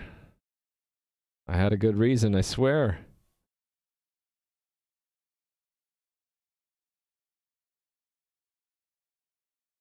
Actually, I wonder if I can put it in the map here to subtract by 1. Then I can make it 0 based and everyone will be happy. Yeah, let's do that. The only thing that needs it to be one base is the server, so why burden the view of it with that? Let's map it -1 +1.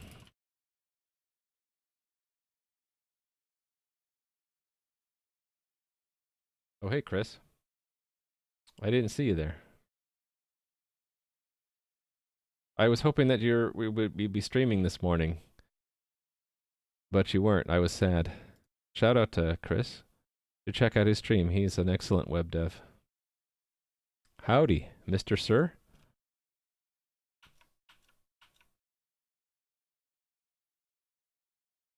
Playing with Skizzers was sad too, Chris. You had 2 sad viewers.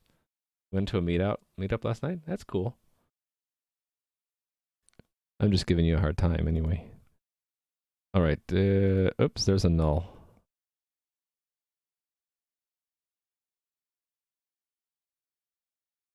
Let me guess, this is going to be broken too now, right? Yes. Oh, it's still a 1? I thought I subtracted 1. Hold on. If it's selected tile 1, what does Redux say it is? It's... Oh, did I get that wrong? When I click on the thing... Let me see this. Where are the tiles? Where is the on...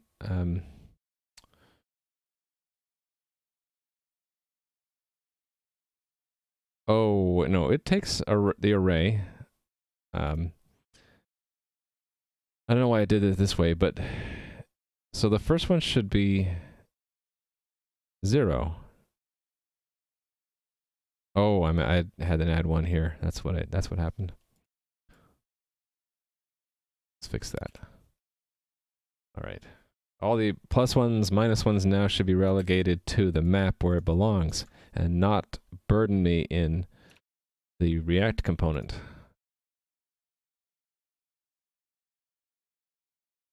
Right. So 0 means no selection, which is what I want, right? For Redux, yes. But you can always click on something in React. Okay, so then what does this look like? Okay, cool. Now when I change that, it's overriding it with 0 for some reason. Even though it did store a 2 there. And what, I have to click on something and click back? So there's something about the controlled element that's not right. It should have re-rendered and picked that up. Unless I got this wrong.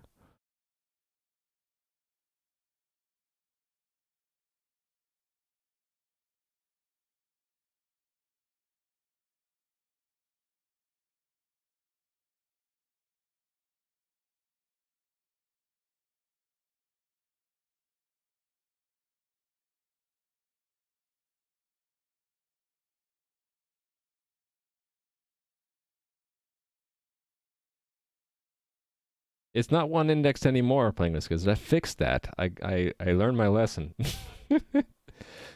So how come I can't change the number here?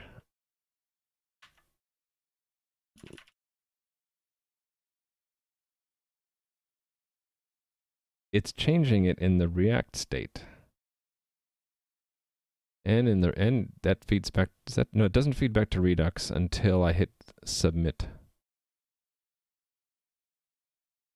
I click away and then click into it, it updates it. So why would that do it?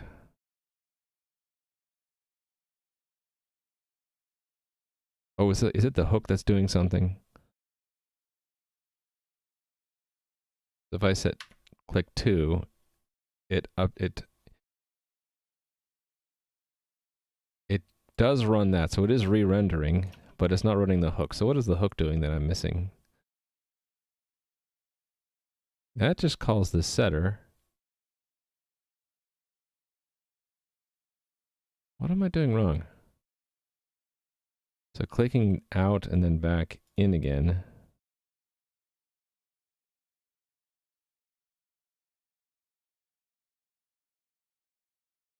I forget what's console logging that one. But that runs the hook, which then picks this, and then it updates the field correctly.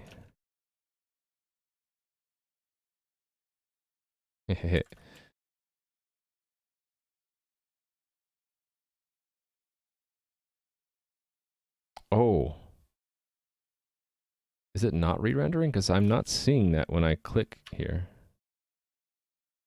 It's not re-rendering. Oh, that's the problem. It's not re-rendering. How would I tell it needs to re-render? By actually making it use a state hook? Yeah, either a state or a prop has to change, and neither one is changing, so I need to have state.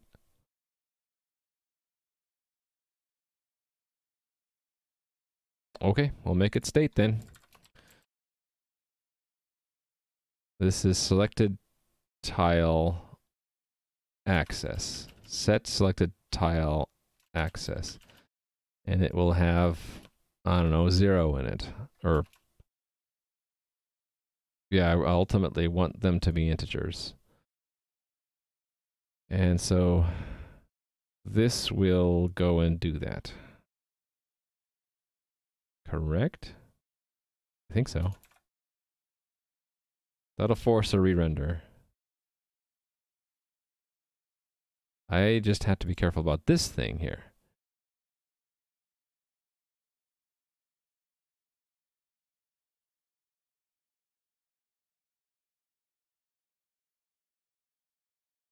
Yeah, I need to move this.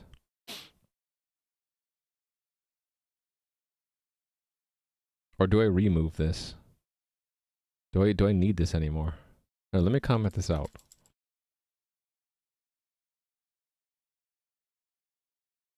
Let me see if maybe I'm just not got it right. Mr. Balrog 11, you got another one. Okay, I have a duplicate declaration.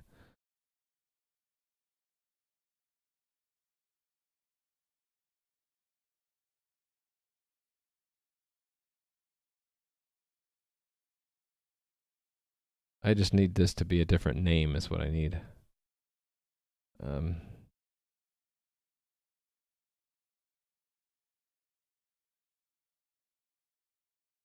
Just heard my dog bark. Or that's a different dog outside. Never mind. Dreamception, that's right. Are you not changing state or calling an action? It wasn't changing state because it was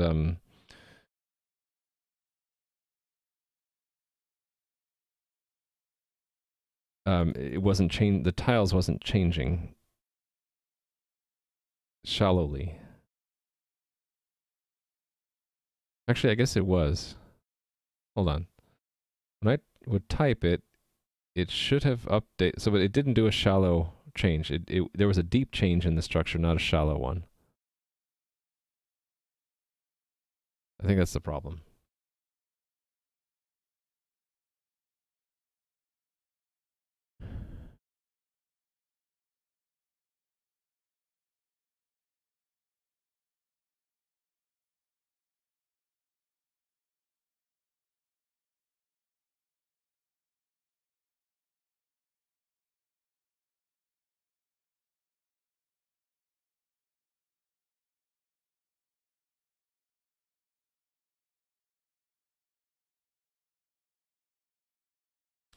Yeah. I do want this setter.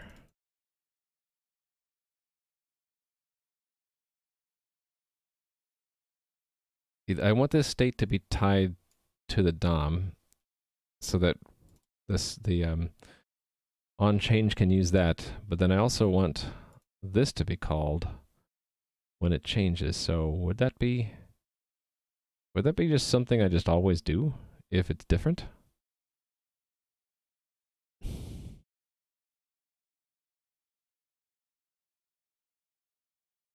Would that just be another effect?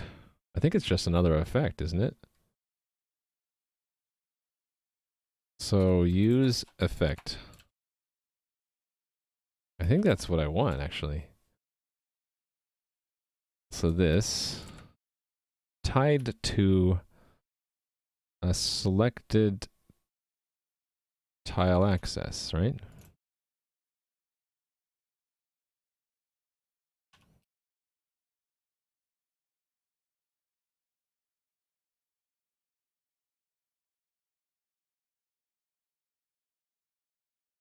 Oops, how did that get broken?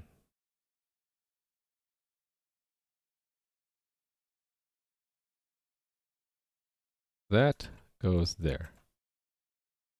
And I only really need to do that if it changed, so I should just do a comparison.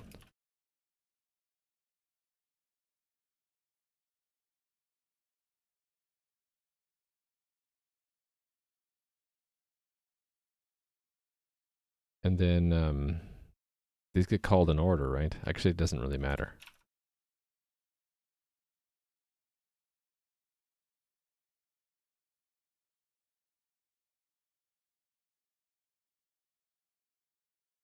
There we go. Got changed. And that inserted another one, and then 3. Cool. So now I just need to get the get it to interpret it as a number.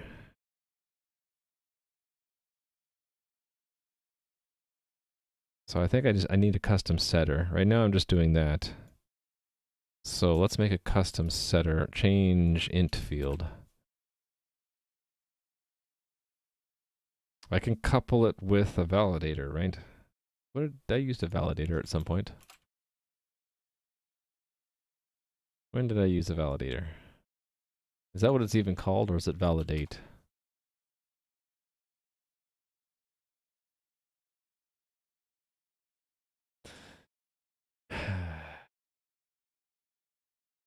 Yeah, probably confusing straw. It's getting too confusing, eh? uh, I had a validator somewhere. Was it? Where was it? What, was it here somewhere?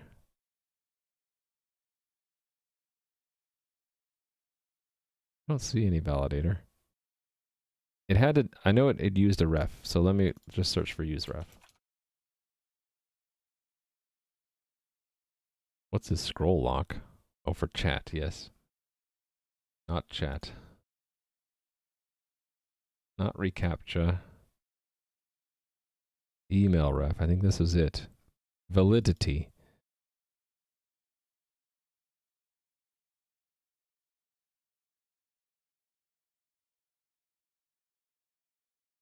Okay, that just disabled the submit button if it wasn't the correct type. I don't really care about that. I just want to show up with a warning, so where was that? That was on.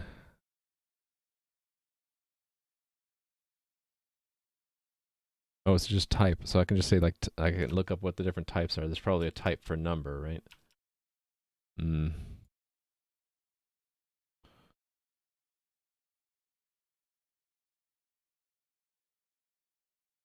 Mm, it's not exactly the type.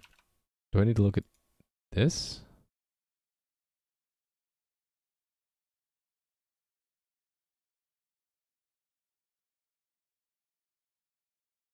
Number. Okay, so let me just do that. Let's make it type number.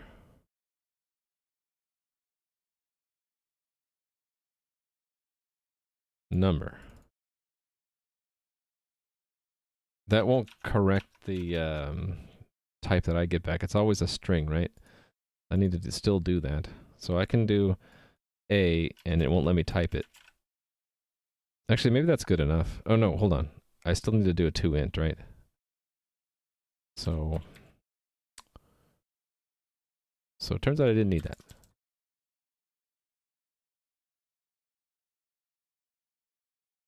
Let's get rid of these console logs. Oh no, hold on. I need to see that one.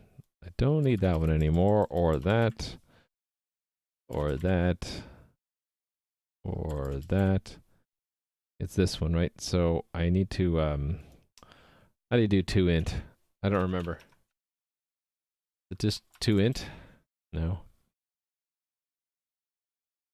It's like parse int or something. that what it is? Number?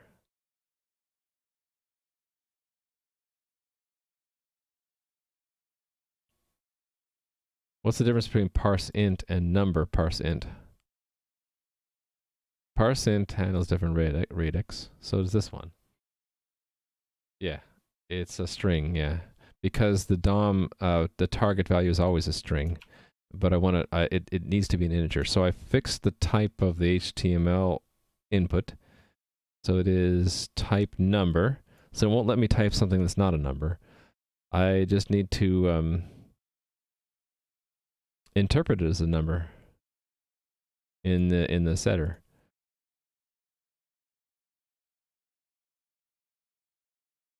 It's from free string input right now. Yeah.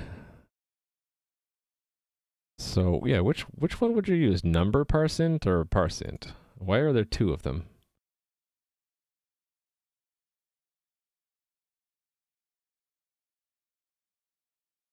Six different options, yeah. ParseInt is a bit nicer in how it handles things. Number constructor is what you mean. Oh, the number constructor.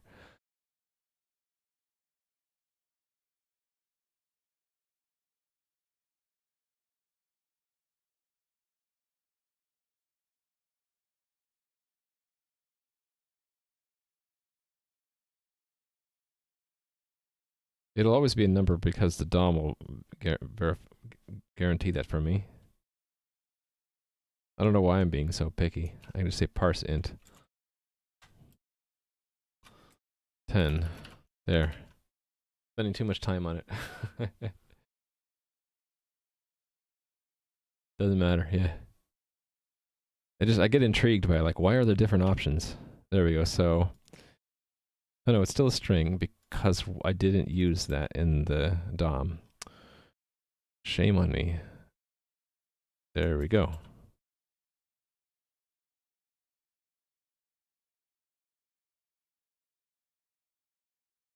Two.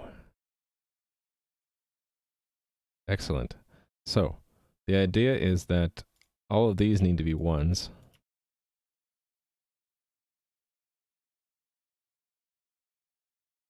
And then I hit update. And it should be in the game now.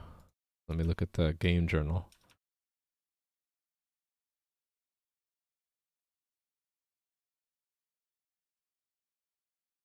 Modify component, tile set, version 55, and there's all the access fields for all the tiles. That's exactly what I want. I could abbreviate it. I probably should abbreviate it, actually. A instead of access or something like that, right? Wowie, look who's here. Wowie. Indeed. Not work bike shedding. I forget about that word. I get intrigued by why there are different ways you can do things. Like, there must be a reason, right? Yeah, I'm gonna abbreviate.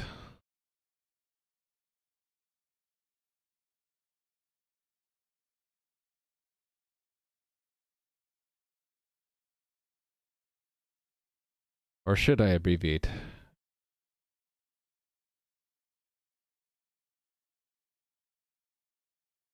I could abbreviate on the server end, right? I can figure that out later. So it's in the game. Now I just need to have the movement system do its thing, which is when I move from one tile. If the movement system is going to move me, it should look at the tile in the destination, look in its tile set, and see if there's an access entry, and if so, do a mask with that character's mobility. So let's make a unit test for that. Back into C++ land we go.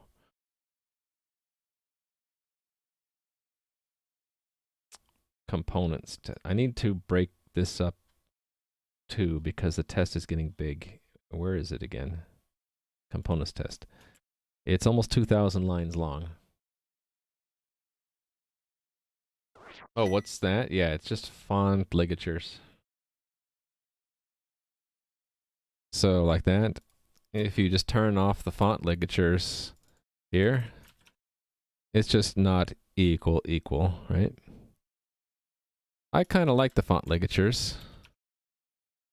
In fact, if you like font ligatures a lot, you should check out Drama Sans. I wish I had a link to that. Actually, do I have it? No. Drama? I could have sworn that I made a command for it, but I'm sure Chris has a link. So our very own CM Griffin made font ligatures for Comic Sans, and he uses that on his stream. So you might not have seen Chris's stream, Rami, but he does this all the time in his code. It's just instead of a monospace font, he uses Comic Sans. Heathen. Oh, yeah, let's see what it looks like. Equals / equals. Nope. / equals, it did something funny too. It kind of bent the equals. See that?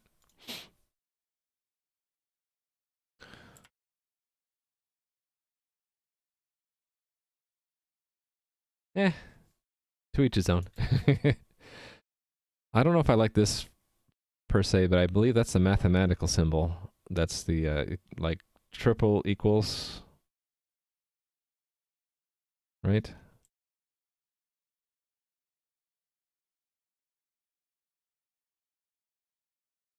With this, with the knot in front of it, something like that. Yeah.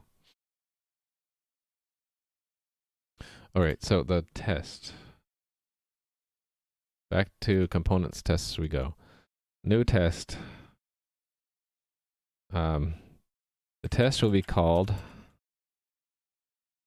Rami can't walk on water. All right. So I need to arrange a character and a tile set with some water. So we're going to arrange Rami, who needs to have a, it's not a camera, it's a, Rami's got a position and a input.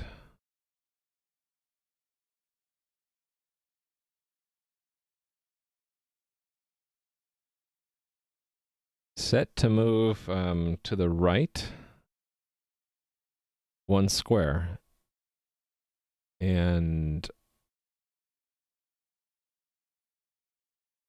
we need to have the new component I added, which was caps. So Rami's capabilities of mobility. That's what I called it, right? No, I made a key for it. Key caps mobility. Cannot walk on water, but can walk on land. Actually, yeah, we'll say Rami can not only walk on the land, but also can move through solid stone, which is what I had in my notebook as what?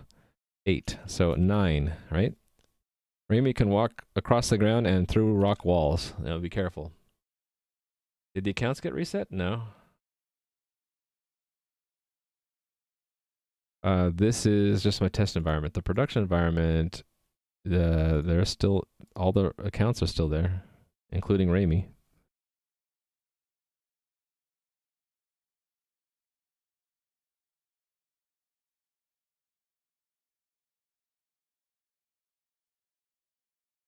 Oh yeah, I jumped back to C++, yeah. Sorry about that. Let me know if I'm missing any chat. Okay, so Rami can walk through walls, so beware. And then the update is strictly not necessary here. In fact, that will screw things up. So delete that. So I need to put some water. So water. And the water has a position and a tile.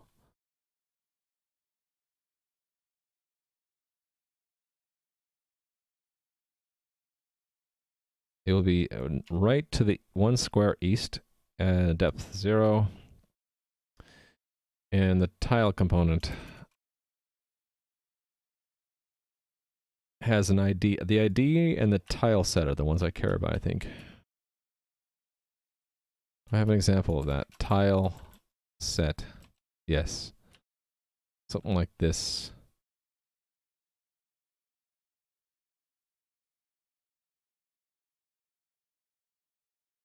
Tile set, and we need to have an actual tile set, which I need to create as well. Tile set.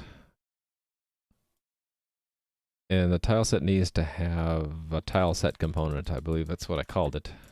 So original. And that has... And the movement system only really cares about tiles. Here's the thing. So it's going to be a JSON array, right?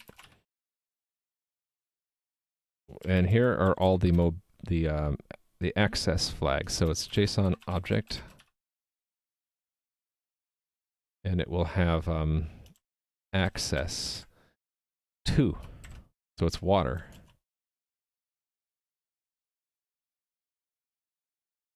All of that's set up just to see what happens when Rami tries to walk on water. What'll happen is the movement will be turned off and he will not move. So that will be ECS actions. Yeah, so similar to this. ECS actions. And here's where it's going to fail right now. The game will let Rami move. This cooldown will be that. It's going to be Rami. Move on is false, and the position did not change. In fact, there shouldn't be a position change at all. That's the whole point. It does look like a V, but I kind of like the font. Oh yeah, you missed the plug. Do you have a link to it, Chris? To the Drama Sans font? I should probably add that to my command list. Yeah, wait for the VOD and insert it. Actually, VODs are always available right away, right? You just have to go to the videos and watch it. There you go. Let me make another note. You know, I've been pretty bad lately about the notes. We'll give you 5 points for the Drama Sans.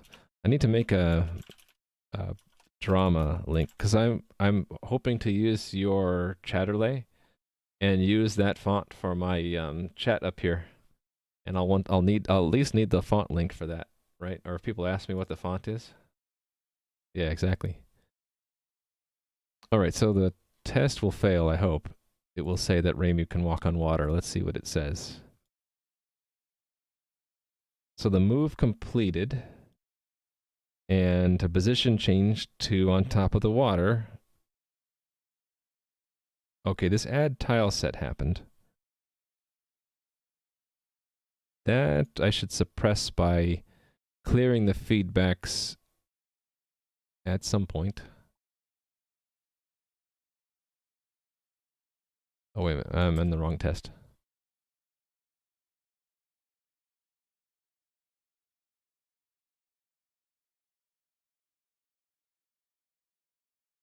Hold on, what was the feedback here? Oh, a broadcast message about the tile set went out. Okay. Because I've cleared the feedback after I made the... No, I cleared the feedback here. Why did it... Oh, I didn't run update.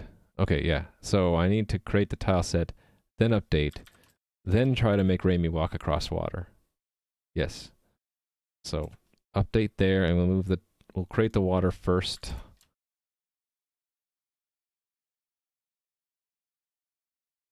Right here. Oops. Very complicated setup. So create the tile set. Add water.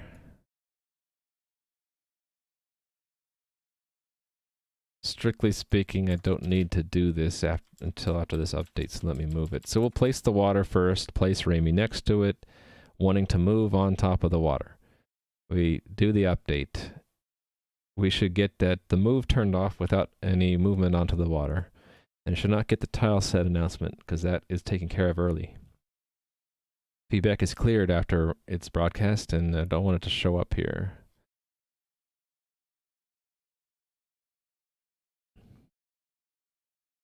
There we go. So here's the fail point, is that Raimi was moved on top of the water. So we don't want to allow that.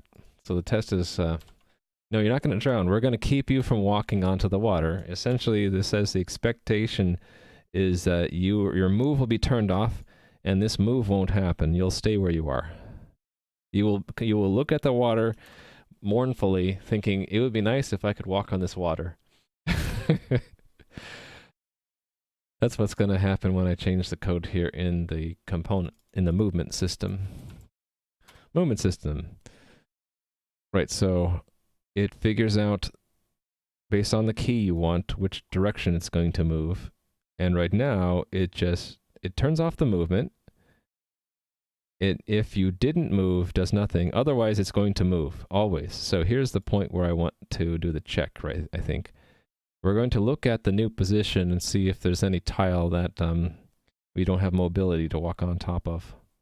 We should probably only do it if the character has a mobility component to begin with. So let's get the mobility. Const auto mobility, or capability, caps, right? Is the this stuff. Components, get component of type caps of the entity. Yes, the entity is the thing that we're moving. If there are no caps, then actually it's if there are caps, we do more work, right? If there are more caps, then actually let's make it a little bit easier to read. We'll say can move. Defaults to true. If it is equal, then they can move. So it's when it's not equal that we need to do more work, right? Right, so let's get the mobility flags out. Mobility equals interpret as an integer, caps, mobility. Now, I have to look at all tiles that are in that position. So there's a lookup for that in the position index. Remember how to do this. I just added it yesterday.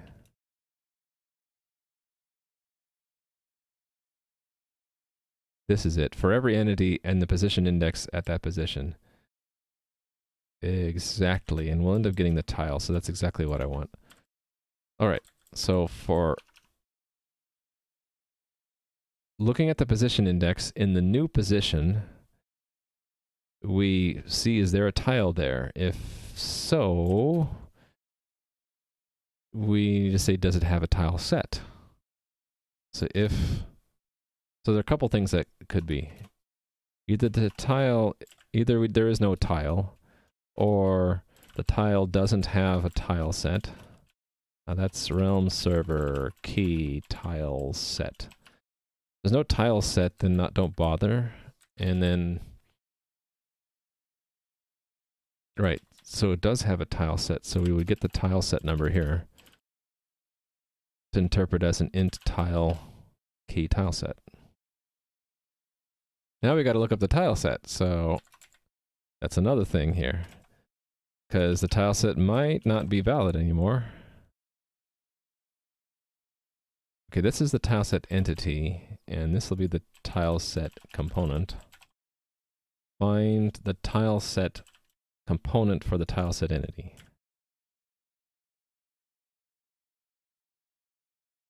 Skip it if we can't find the tileset anymore. If we can find the tileset, then we're going to see, well, is there metadata for this tile? So it'll be if I need to get the tile ID also. Actually, it has to have both a tile ID and a tile. tile ID? Yeah. Yeah, Jesus spell will give you temporary walk on water ability, sure.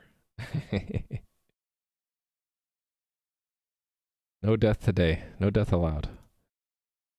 Yeah, so let's get the tile ID. Because if the tile ID is greater than it's a one-based thing in this backend. If it is greater than tile set component, actually, I need to make sure there's a tile set component has tiles in it. That's what I did. That's what I decided to. Oops. That's what I decided to do in the front end, right? By looking at the journal, I'd see it. Yeah, tiles. So it has to have a tiles array. So then let's just get access to it. Const auto tiles equals tiles set component tiles. And then if it's greater than tiles get size. Continue. Otherwise, we can access. Okay, there's there's actually another condition, right?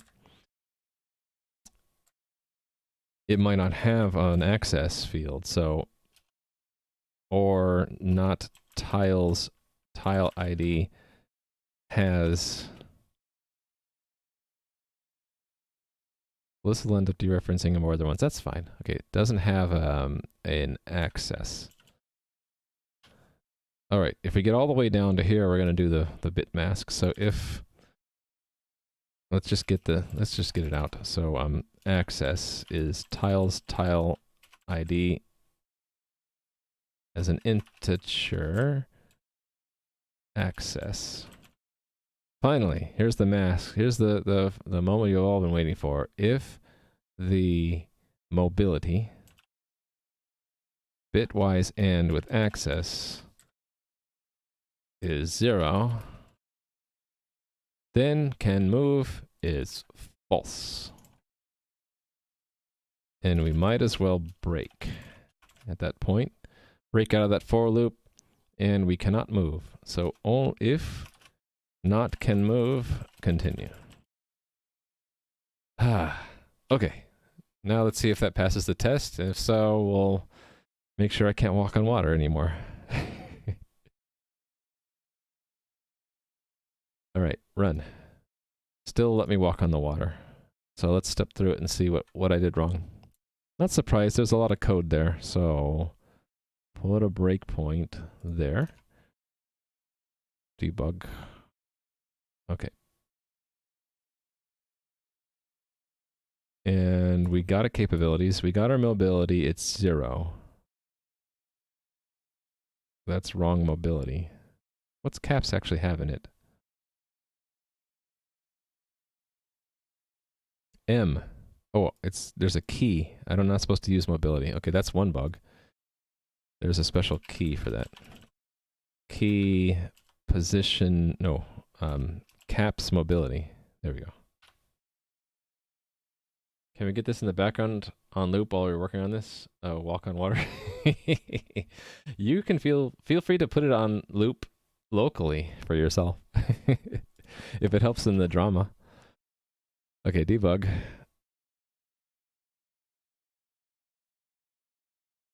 Okay, mobility is 9, which means Raimi can walk on land and through solid stone, but cannot walk on water, hopefully. Okay, so entity 2 is in the way. Depth 0. There is a tile. It has a tile set and an ID. The tile is 1. The tile set is 1. Get the tile component. Oh. Is it that it's missing tiles? Did I do that wrong? It has tiles. Oh, I have the wrong. It's equals, not equals. See, a simple thing like that can just screw everything up.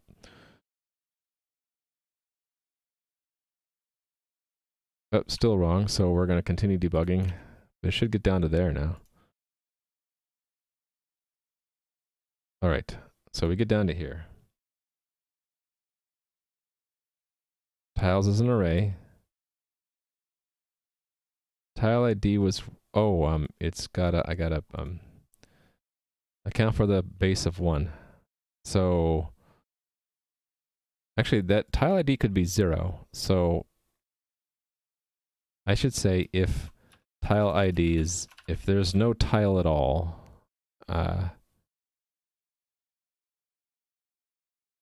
actually, I can do that. I can do that earlier. Yeah, let's do that earlier. If if there's no tile, no, I might as well put it up here. If tile ID is 0, or it's greater than size, or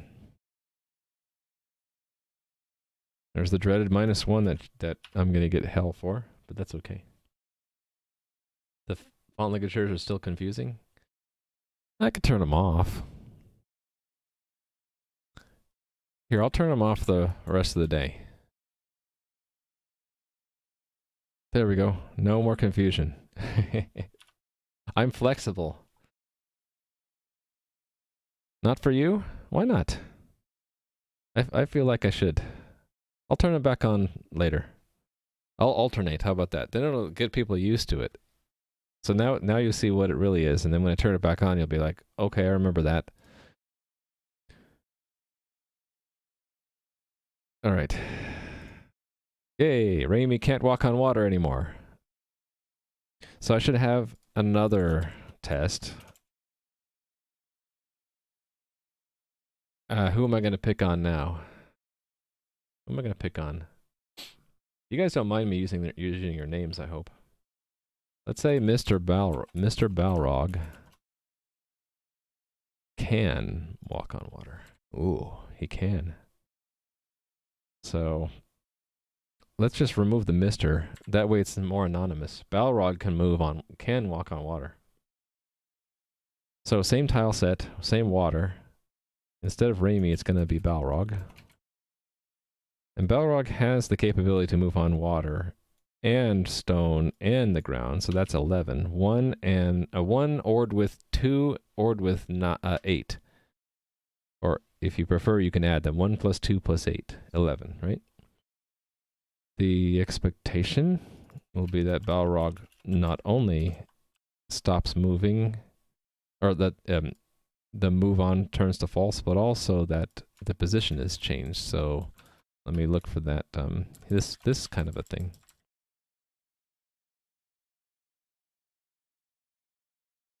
Balrog moves to 1, 0. I think this will pass already, but just to make sure. It depends on how you order the bits, left to right or right to left. You could say that either way is correct. Depends on the order, right? There we go. All right, cool. So if I did this correctly, if I just rerun my server now, I won't be able to walk on water. Let's see.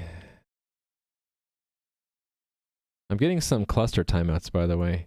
I think it's because in the debug build, I'm approaching the point where the game systems are taking too much CPU to keep up, and they're blocking the leader from sending out updates.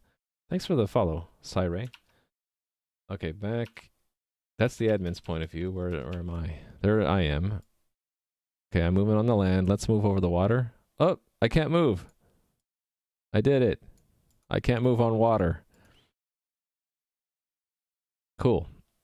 Let me check all that in. That's awesome. The next thing I want to do today is if someone gets stranded on water, I want to be able to teleport them. So I could do that with a console command. Probably I'll do that first, but it would be nice if I had a nice user interface for that. Like if I could pluck someone out and just place them somewhere else.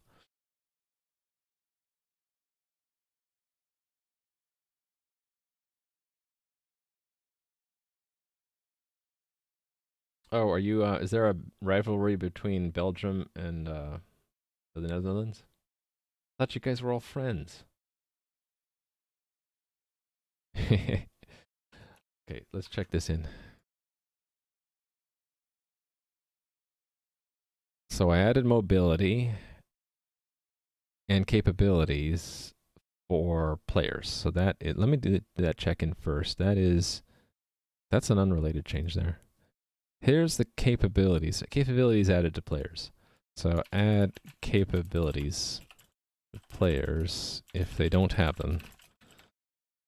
The default capabilities will be only to walk on land. Anything else go with this commit? Oh, these test updates have to go too, or else they start to fail, and this is the test that actually does need to go with that commit. And that's it.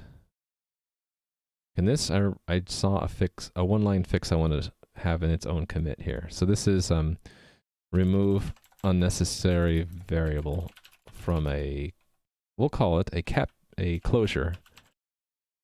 Since that word actually is growing on me, that if I use a lambda expression, it's a closure, not a functor. All right, and then this is the backend side of the movement system not letting you move unless you have the capability to. And here are the tests that go with it. So do not permit characters to move without capability. Without necessary capability. I just got it to barely fit in my window. And this is the front end work to, well, this goes by itself. The add utility function to resize an array if necessary. And then here is the work to allow me to set the access for tiles. So add ability to set tile access in the tile set. So I haven't yet done it yet, but I also want specific tiles in the world to have special access, because that's how we're going to make secret doors. Is I might have a line of walls and have one wall which has a special access. And of course, it's not going to be for everyone. It's going to be if you have the special magic item that lets you pass through that particular wall. I would do that with a special access bit, I suppose. All right. I do have to be careful. One thing about the access, the way I have this bit mask working here, I could run out of bits, right? So I have 64 bits to play with, and I only thought of 4 so far. Land, water, the air, fly, and walking through walls, right? If I exhaust all those bits, then the system kind of breaks down. So I really need to have be conservative about assigning those bits, and also I need to have a formal place where I define that table of what the bits mean. I want to keep them as a bit mask because ultimately it's really fast, and also because it takes up very little space in the data. All right, anyway, enough ranting. I am going to commit that and work on teleport.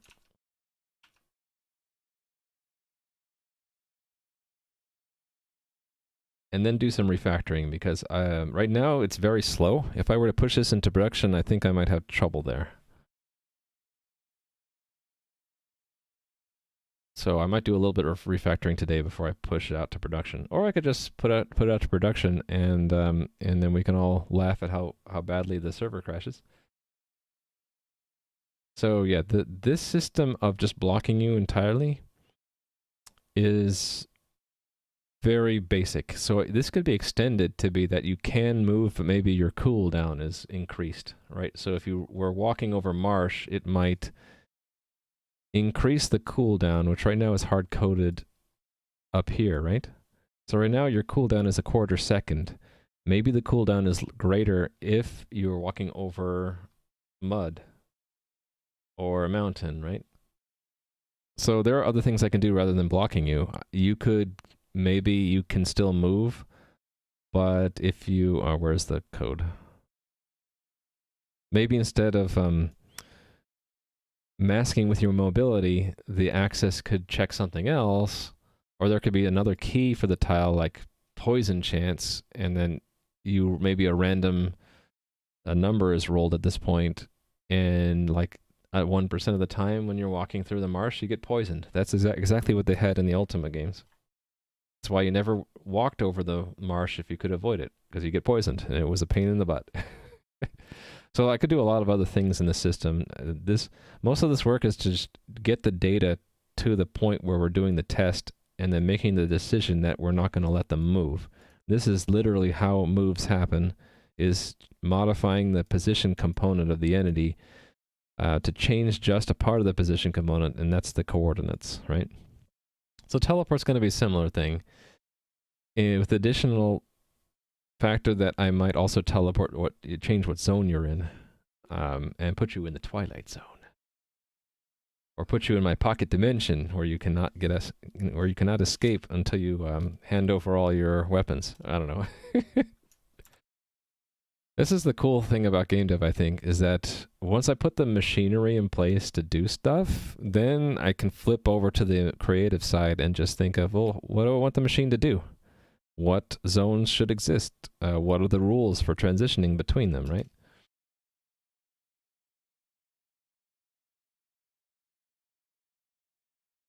All right. Tests. For the teleport command, technically that is a coordinator problem, and that is an admin player control, right? Similar to the, or was it in messages? There's that old test that I had that would create a background tile. Where was that? Let's look for background tile. Turn these off. This one. Where's the test for that? Ah, here it is. Command create background tile. Okay, this is actually obsolete, but it helped me out here because that's around, this is the unit test area where I want to modify. It's going to be very similar. It's an admin connects and sends a chat command. Here we go. Let's put the new one at the bottom.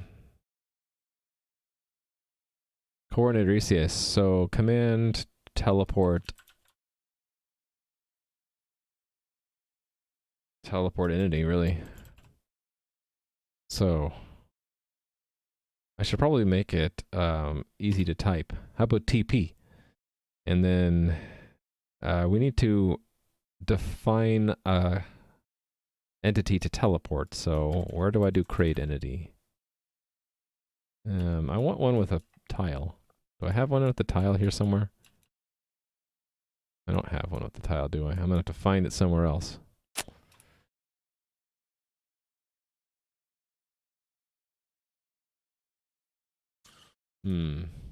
Components test? Tile? Yeah, here we go. I don't need the input component either. Just need a position and a do I even need a tile? I really don't. I just need a position component. I just need something that has a position can be teleported, right? That's the whole point. Entity only needs to have a position. It doesn't even, I could teleport a tree if I wanted. This is what I'm gonna do. So we'll create a who we're gonna pick on now. We're gonna pick on Steampunk. How are you doing, Steampunk? The Steampunk is going to be an entity in the test case. And Steampunk only needs to have a position. Otherwise, Steampunk doesn't have any material existence. So it just needs to start somewhere in the game universe. We're going to have an administrator. We're going to have the game startup of an administrator connect and authenticate, and then send a command to teleport whatever entity that is. So that means I need to construct this dynamically. System abstractions printf.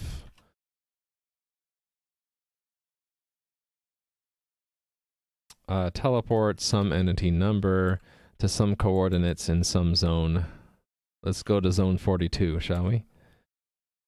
And I suppose that should make I should not include the zone for now, because that means I really should have two test cases, in zone and interzone.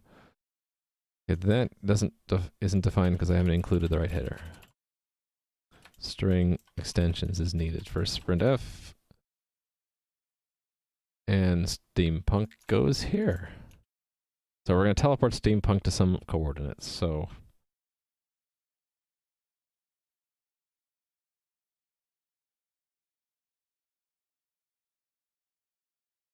yeah, I'll handle the players by their entity number. That way, if they change their name, they still can't escape being teleported.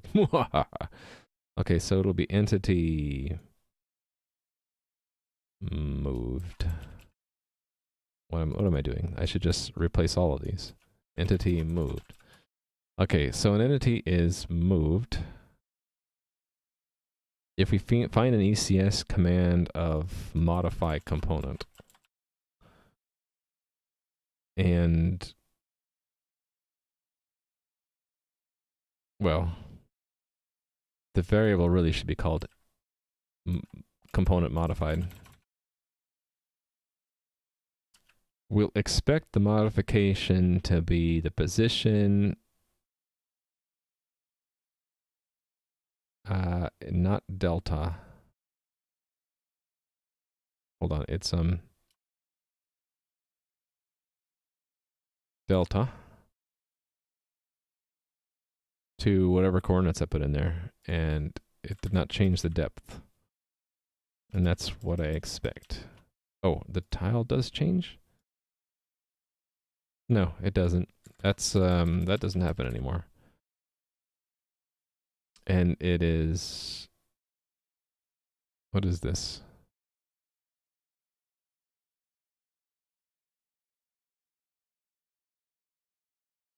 That's not the right key.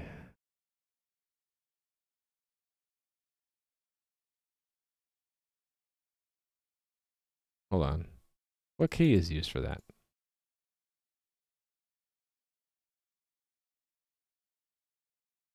Oh, it looks somewhat different than this.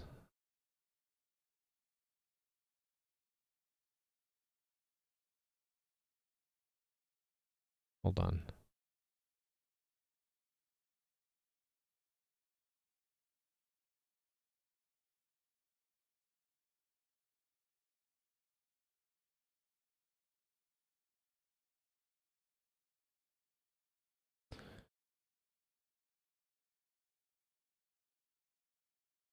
Oh, yeah. This is what we expect for this. Hold on.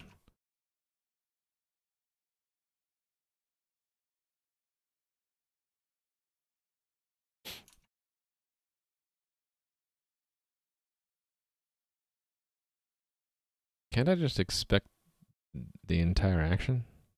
Yeah, I don't need to do this. I can just, okay. Back up. This is the entire action. The list of actions, actually. So expect equal JSON array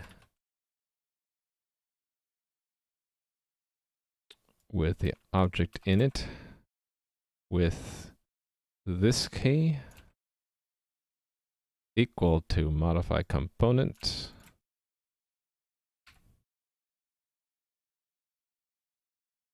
and then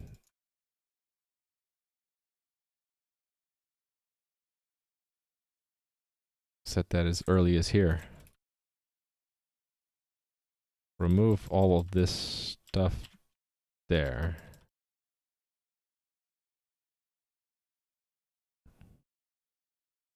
Hold on, some of this punctuation is not right. The indentation isn't right either. There we go. And then this is ECS command actions. There we go. Okay, I missed something. Nope, it was just stale. Okay. Now, did I get all of the things? There's that. Oh, and I forgot the entity. The entity will be steampunk. There we go. You just ate too much.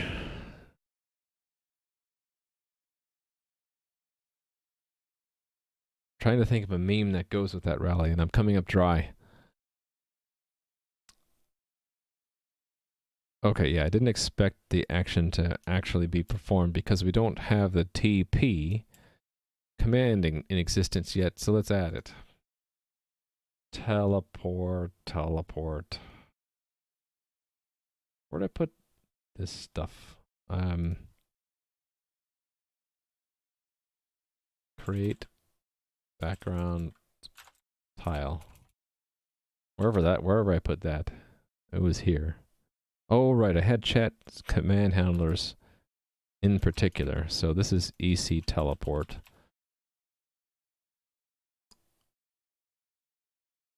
Actually, these things really belong in the new ECS system. I just never got around to moving them there. Let's put the new one there. And we call it on chat teleport. Okay, so where this is declared, I want this to be defined in ECS. Let's put it here. TP.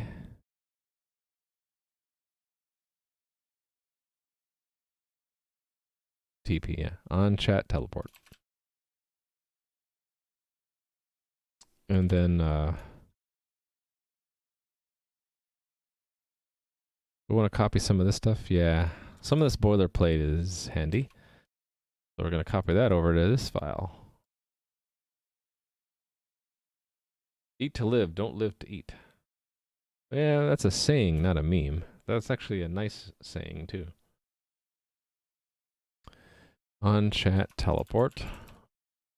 Alright, so yeah, I only want admins to be able to do it, and we're going to scan for 3 pieces of information. The entity, the X, and the Y. Do I really need to initialize them? I just feel like, yeah, I should, but I don't know if I really need to. And then we are just translating that directly into a feedback action of modify component. And why is, oh, because I did not include the keys, so that's realm server key names. And this is in ECS, not chat, or not messaging. Okay, entity is entity, and then that, I can cheat a little bit by copying from the test.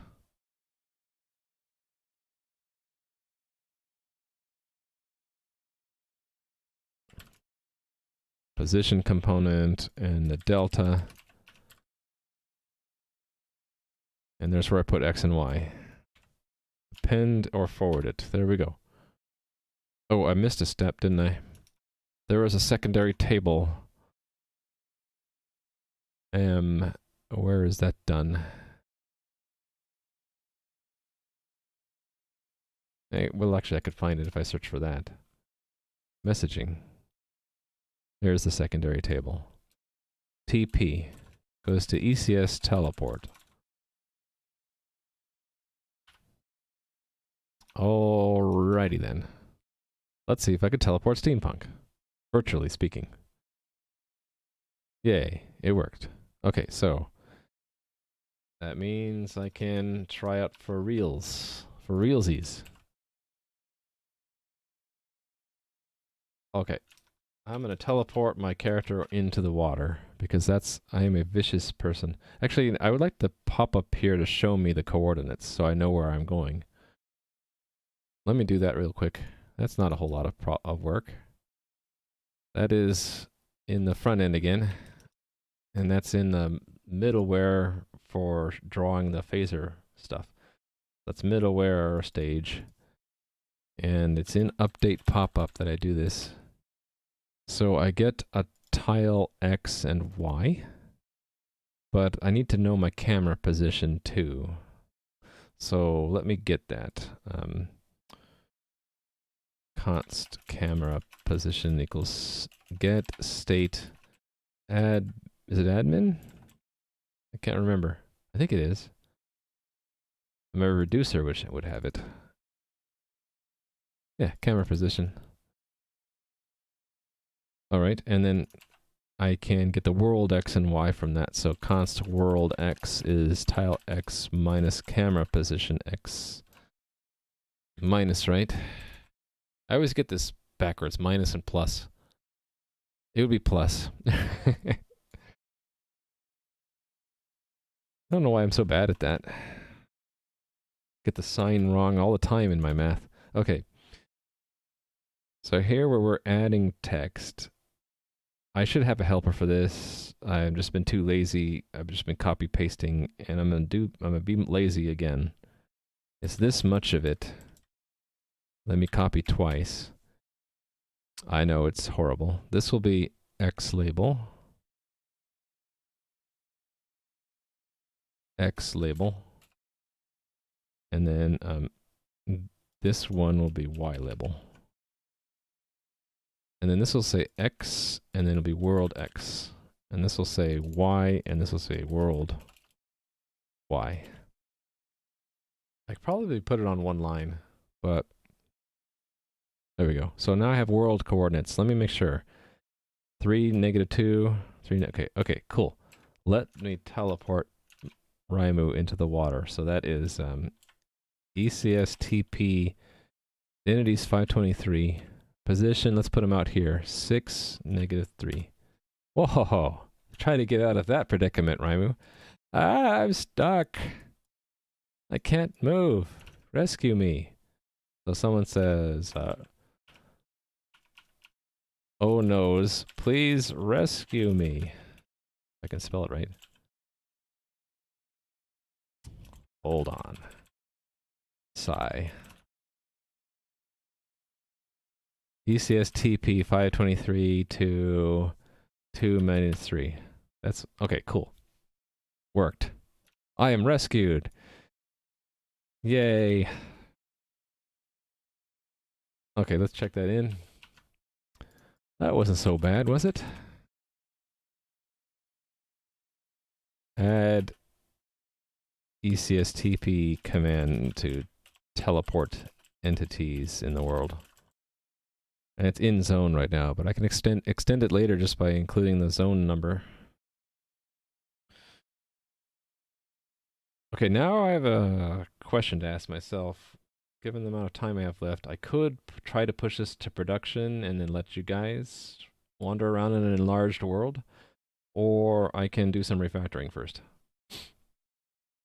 World weary admin tone engaged even with the very first test.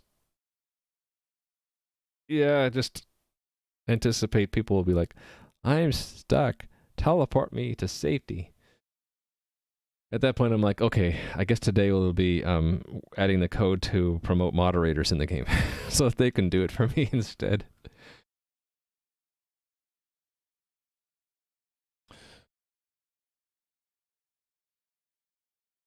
The worst case is if the deployment fails, I just move back a version. I just need to make sure I back up the game. So that means I think I'm going to go for it. I will need to push the backend first, though. Actually, what happens if I use the old backend with the new front end?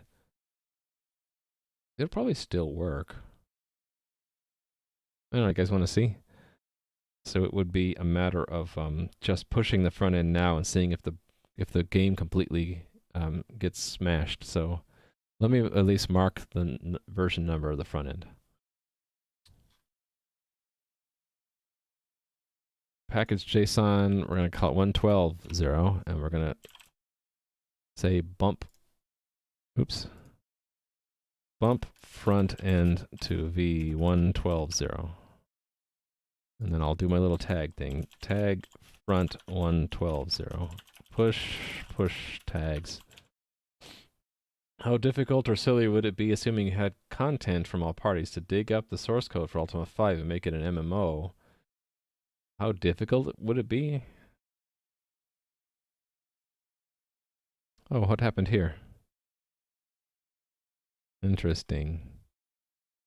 Did I move that tag on the Linux side and then forgot to pull it here? Dog's barking. Intruder alert. It's more likely someone just walked by the house. Very protective. I think I need to do a poll to get that, right?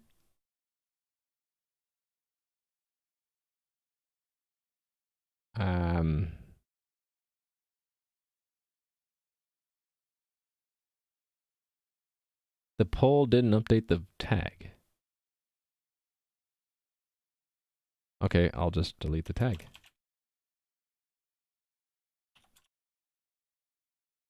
And then pull. There we go, and then push. I think I did change the tag because I found a mistake on the Linux side when I built it. I think that's what did happen.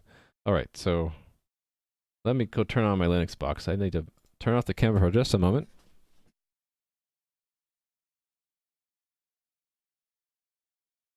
I have to get off my chair to go reach over and turn the machine on. All right. Because while I'm deploying, I might as well start the process of building the back end, right? On Linux. Okay. I guess. Oh yeah, I forgot to do the npm run. Build. That has to run too. Okay, we're starting up X Windows while we're waiting. So I'm SSHing into my Linux box. Oh, I have to wait till it boots up, I guess.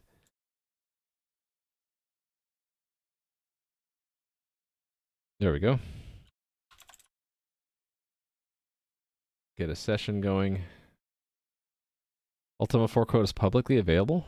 Oh, right. I got distracted. They ask how hard would it be. I think it would be hard because there's quite a bit of content in the game. I would probably do Ultima 3 first if I could, because that had a lot less content in it. There were also a bunch of other user interfaces I haven't done yet, like when you looked into a gem to see a bird's eye view of the world. I haven't done any of that yet. You know, I don't have any mini-map stuff at all. So, even so, there's a lot of content in those games. If I had the rights to it, consent, that would be cool to do. I think people would love that. But I would assume it's really, really difficult, if not impossible, to get the rights for something like that. If the code is available, does that mean the assets and story are publicly available as well, or is it just the engine? Yeah, that's what I was gonna say, gnarly quack. Because the assets, they might hold on to the rights for that because it goes into the whole storyline and their name and all that stuff. They probably wouldn't want just anyone to make money off of it. They'd probably want at least a cut, right? Okay, so this is ready to go. Here goes nothing. Deploy. Worst case, this breaks the game for everyone, and I can go back and deploy the old build to fix it. But I don't think it should break anything. We'll see. Let's see if it broke anything. All I need to do is refresh here, right?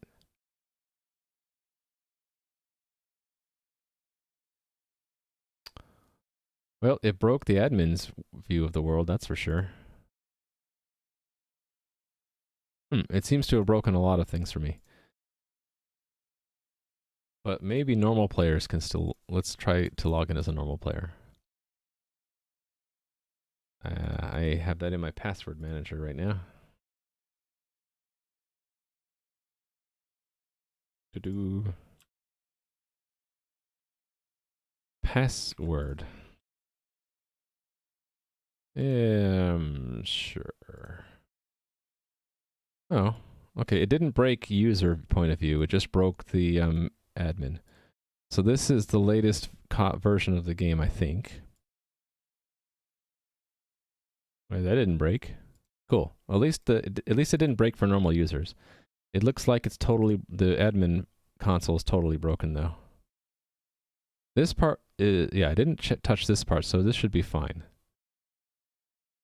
The ticketing system is not modified, but the tileset obviously is broken. Oh, right, because it used to subscribe to get that information. Now we don't. Yeah.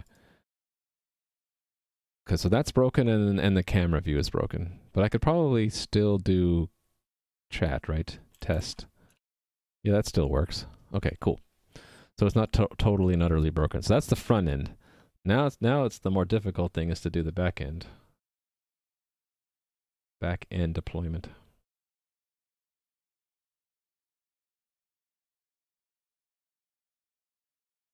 Isn't Mickey Mouse still not public domain? Yeah, that's what I heard. That the law was changed just in time for Mickey Mouse to not go into the public domain. Yeah, there's differences between trademarks and copyrights, for sure. All right, I got my X window up. Let me put it on screen. We'll let people stream snipe for a while. Ban admin. Playing with scissors. Never know. I might add a secret Easter egg in the game where chat commands from normal users actually do stuff. I'll have to start compiling a list of potential Easter eggs right now. All right, so go to projects here, add my key.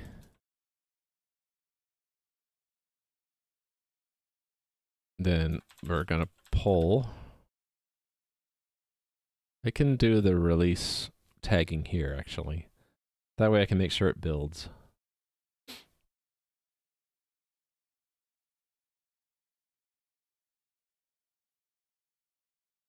$44 commits. Yeah, it's been like a week since I last deployed.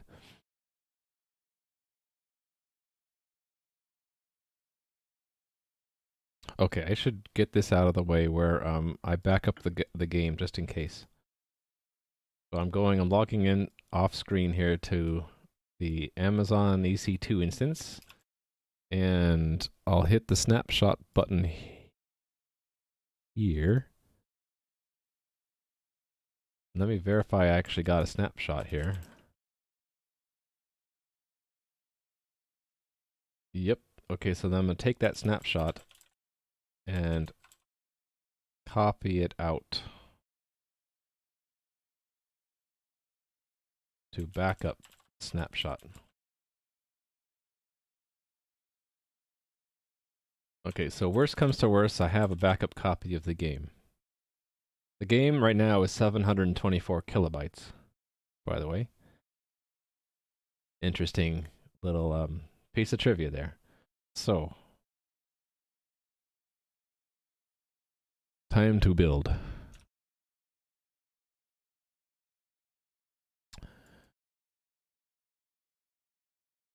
CMake build release. Oops, wrong directory. There we go. Correct directory.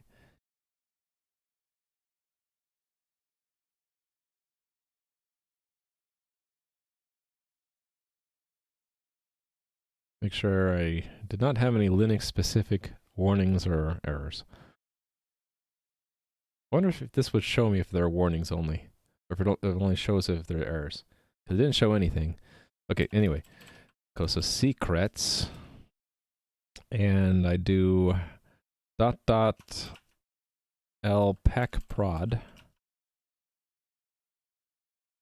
Unzip, let me list the package. So it's got the new signing key in there. I needed that. So I'm going to upload this. What version are we calling this?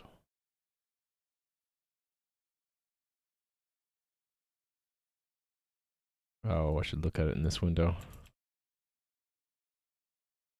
I guess this is back in 190, right? Does this show, where is it? Does this show what versions? So yeah, it would be 190. So, Python, is this, hold on. Does this show up on, yeah, okay. Python, sorry, I'm juggling windows here. Python 3, tools, deploy Primus 1.9.0, right?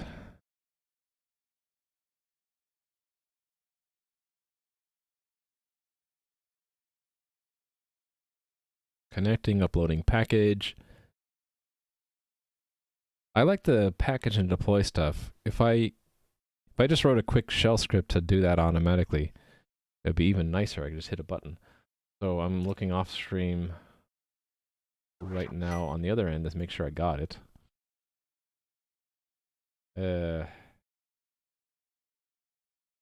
Thanks for the follow, Killaroo. Packages. Okay, I see it there. So I'm just gonna do this very conservatively. I am going to first snapshot the game again, and then take down the game. So the game's offline now. That's what the red means. And you'll get a disconnected connecting thing again for a while until I bring it back up. So I'm going to bring it back up very carefully here. I go to the config file, and I just go to the 3 servers, and I just go to where the version numbers are selected and change them from 181 to 190. And then pray that when I start this back up again, that everything starts. Here we go.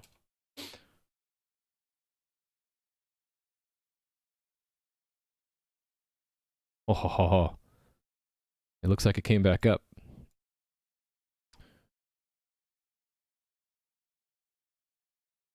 But is it not running the correct version? Okay, it downgraded 2 of the servers. For some reason. The leader is the current leader, though, so let me snapshot again and fix this.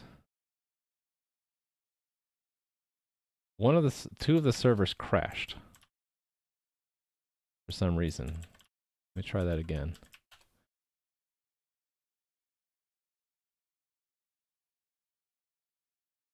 They got killed again. Why do they keep getting killed? It downgraded all 3 of them. Why is it doing this?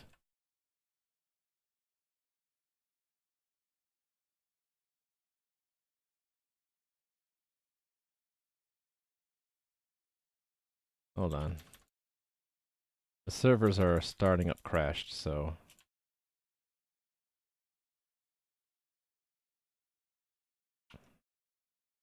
I don't know why they're crashing.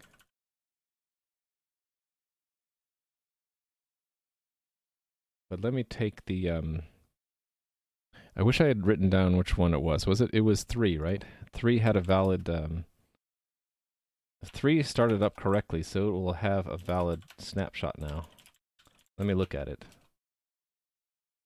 Yes, okay. There are some avatar components I just leave them in there. 2 players managed to get cameras and capabilities added. Okay, so I'm going to call this one the new journal. So let me copy this journal. I'll make another backup copy of it. Backup, not to the journal, snapshot. Snapshot to backup snapshot 1. And I'm going to remove the game journal. And remove the other 2 game journals as well. And I'm going to just use this snapshot as the master snapshot. And then start up the game again. And hope that this time it works. Up, up, up. There we go. Okay, it still killed one of the servers. Oh, why is it falling back to 181 and 180? Why is it doing that?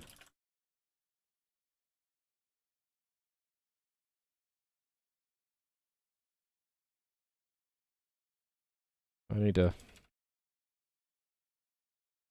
look at maybe the output, or maybe it might be getting killed too quickly. Hold on, let me think about this.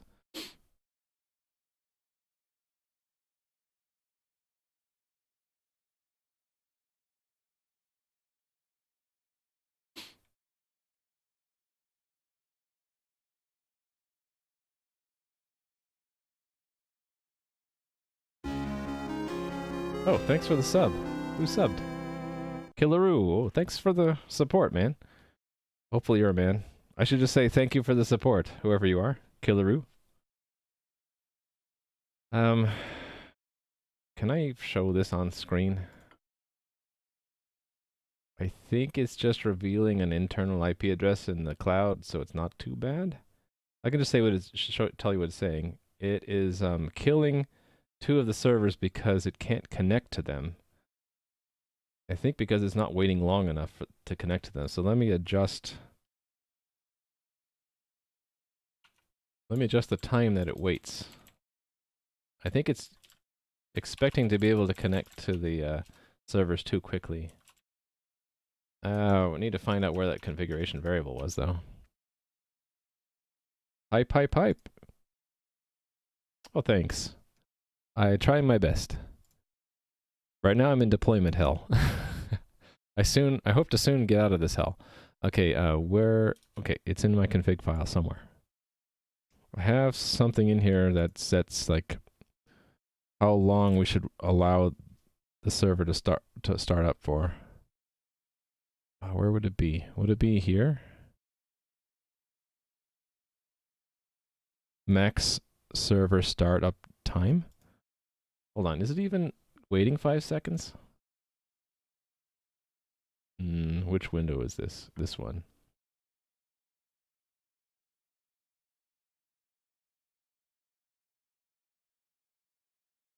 No.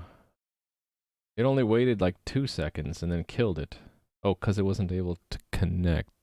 Oh, restart. Is it this restart delay?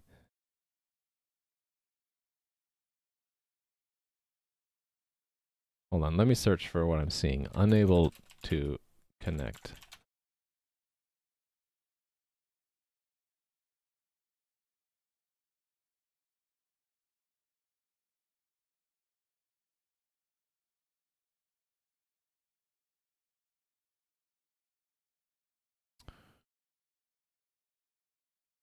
I think it's this variable that later it just uses to decide when it should try. Oh, that's when does it decide to try to connect?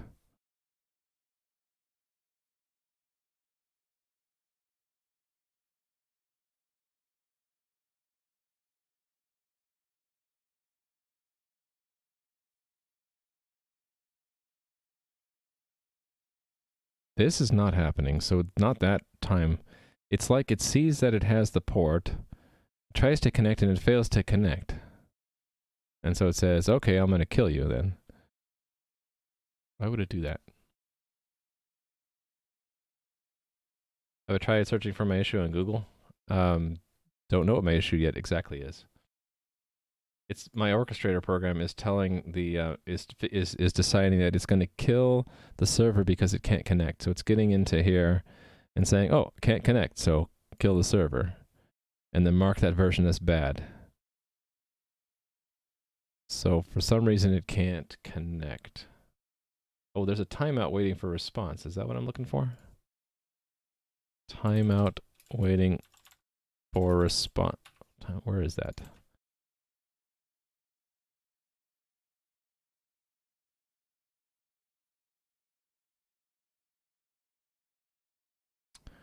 Oh, it's the connection timeout? HTTP timeout? Okay, so it connected and the server took too long, so there's a timeout value in the settings somewhere. Why did I not pin that? I don't know. I think it's this one. Wow, yeah, that's pretty quick. 200 milliseconds? Let me make sure that that's what it is. Yes, I think that's it. I think I need to increase that number. Orchestrator connection timeout. There it is. How come I can't move my... Okay, there we go. So let's make it 2 seconds. Because, you know, that order of magnitude better.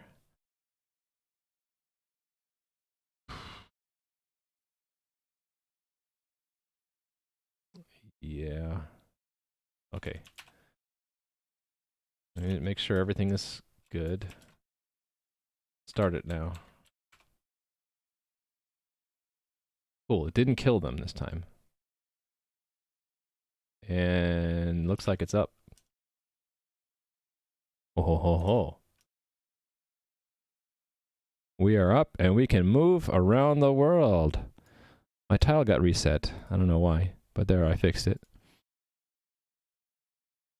So there we go. So anyone who's logged in should be able to move off into the void there. Ooh, look at that. Where did that tile go? How did that tile get there? Interesting. And I have a ghost image of myself somehow. Let me go kill that one. ECS destroy entity 1982. Is that person actually logged in? Oh no, so this is a ghost as well. Yeah, I see you moving the other one. So ECS destroy entity 1980. That is this entity, right? Yeah. Okay, someone went off there and has probably gotten lost now. Gnarls, where'd you go? And where's Nui?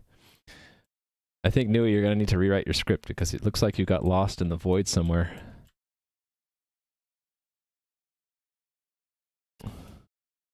Oh, Gnarls is back. Hello, Gnarls. See how we can still walk on water? It's because I haven't updated the tile set. Let's do that now. Now we shouldn't be able to walk on water. Yep, can no longer walk on water. So now people have to tell me if they're stuck. Because I might have to rescue you. Actually, you can walk over to the... You can walk on the void, though. The void has no entity at all. So I would need to make a water trap to have people avoid leaving the world. So let me do that now. Let's remove that entity. Okay, I'm making a water trap. So hopefully you guys don't get stuck. Sucks to be you if you get stuck. Here, I'll be merciful. I'll let you get back in there. There we go. Oh, Gnarls is now trapped on his own little island. Oh well. Can't escape now. Let's give you something to do out here. Let's define the world around you at least. Yeah, so you have your own little island here. Have fun.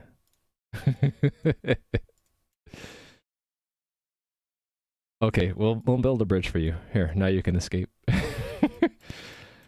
Alright.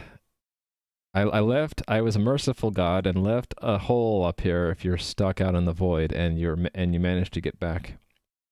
Yeah, Nui, I think you need to be teleported back to safety at some point. I need to find out what your entity ID is though. I can actually find that out. Hold on. I can teleport you to safety.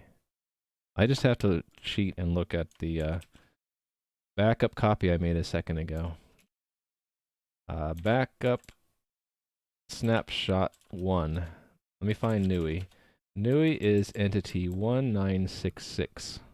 Alright, so if I do ECSTP 1966 to 00, there. I have rescued you. How are you able to walk on water, though? That shouldn't be possible. Oh, wait a minute. No, you inherited a tile that doesn't have...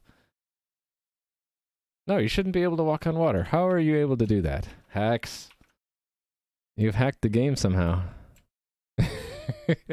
Probably a bug on my end.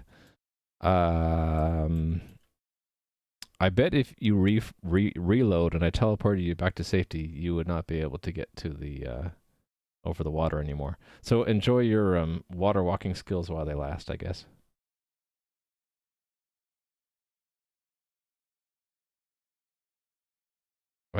Yeah.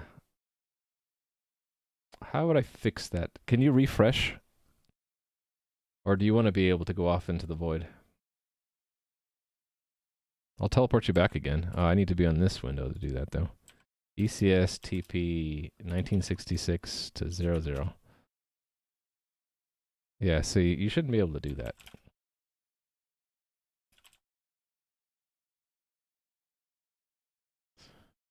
Let me see if that might be because your entity doesn't have an access component. That would be an interesting bug.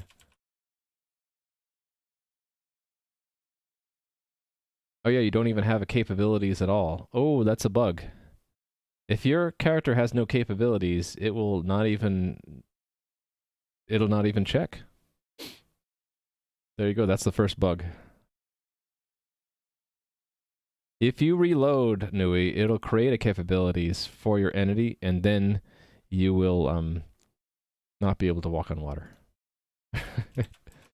Question is, maybe Nui has more than one entity out there. Oh, that's the problem. There are two Nui entities.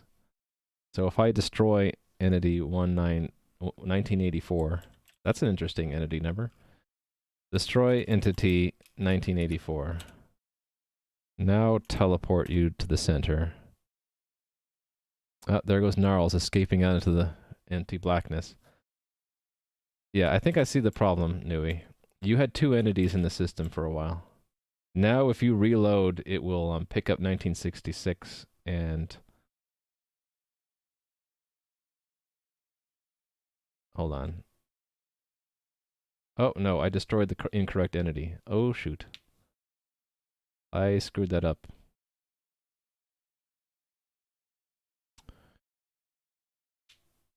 Actually, it's going to reuse 1984. Okay, so I know what to do. I will destroy 1966. Now, you won't be moving, and now if you reload Nui, you should appear back in the center of the map. Yeah, I accidentally destroyed your real entity first. That was my bad. But if you reload now, the entity doesn't permanently go away. You have that number reserved for the rest of the game's lifetime. It's just that your components will have to be recreated the next time you log in. So if you hit refresh, oh, you aren't even logged in. Okay, so now you're recreated, so you'll have to pick your tile again, but you shouldn't be able to walk on water anymore. So that means I might have some other people in the game who have duplicate entities as well. And can I find that? It would be whoever logged in very recently. So if I look at this list, so let me look at Steampunk Devil. Steampunk Devil have more than one entity. You are entity,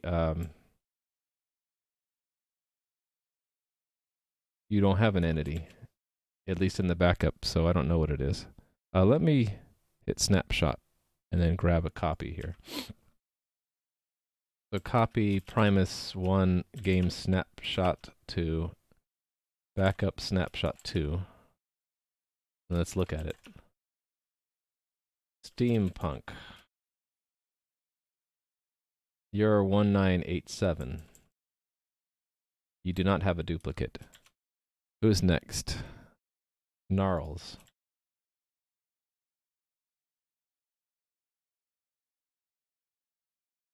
Is 1986. You do not have a duplicate. And do I have a duplicate?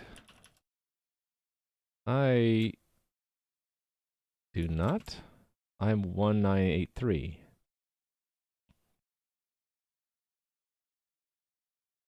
Cool. I think Nui was the only one who had somehow gotten two entities in the game.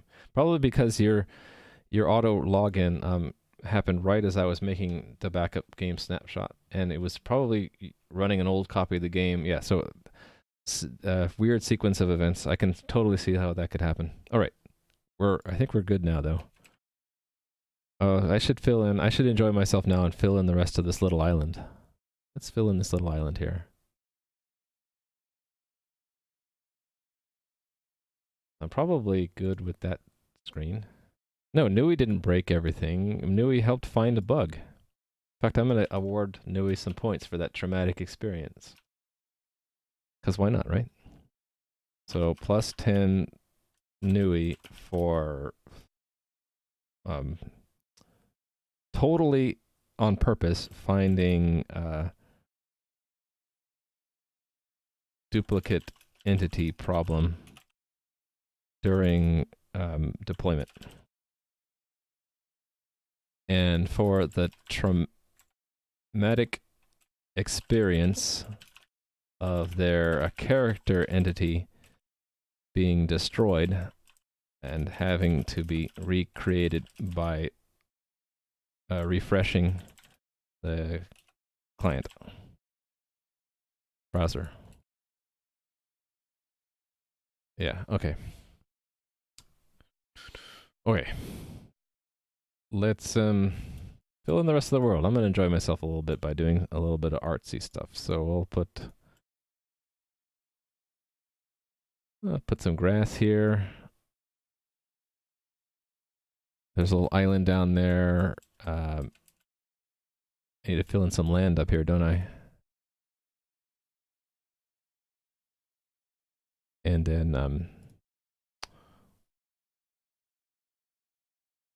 let me just fill this in with grass to begin with.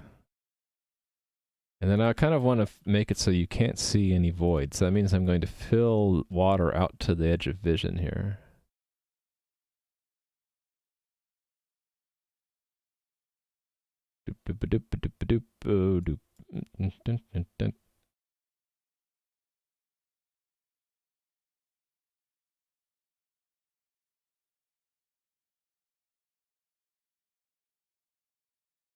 There's Gnarls. Enjoy your did I block you off?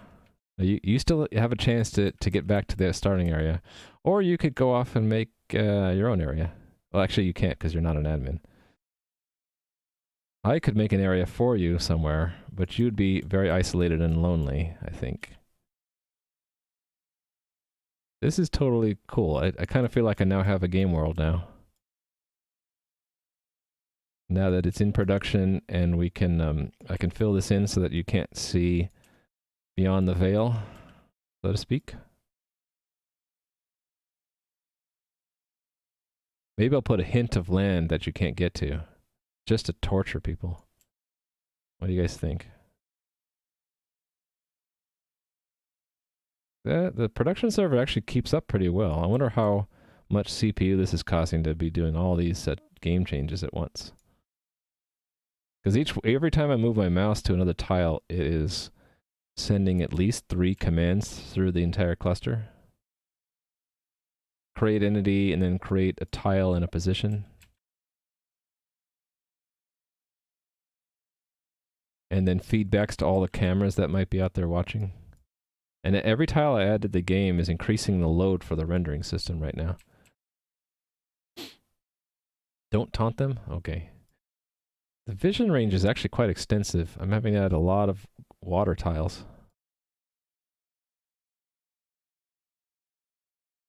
This would be easier if I put a wall and then added a vision, like, you know, obscurity. What do you call it? Occlusion? If I added occlusion so that you didn't see beyond the wall, I wouldn't have to have this false sense of the ocean being larger than it really is.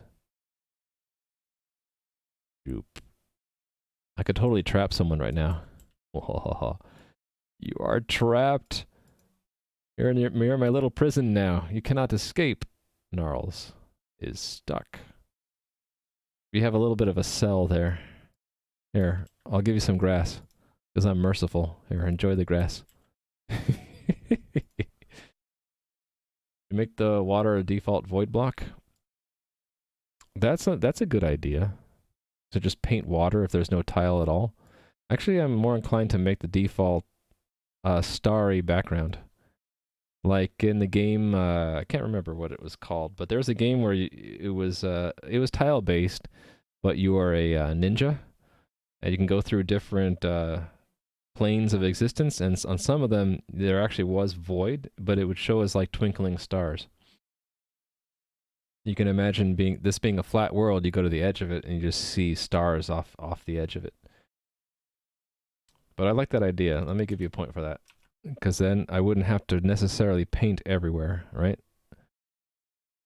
I'm gonna say that's worth a 3-pointer. That idea. All right. Should I? Okay, here. I will let you get off that little island there. There you go. And now it's an official island that people can visit, which means I need to fill the edge here. Doop, doop, doop, doop, doop, doop, doop, doop, doop. So what's cool is, like my intention was all along, you'll see me go through the game and paint things as I go. I just need to make sure there's no, I didn't miss anywhere.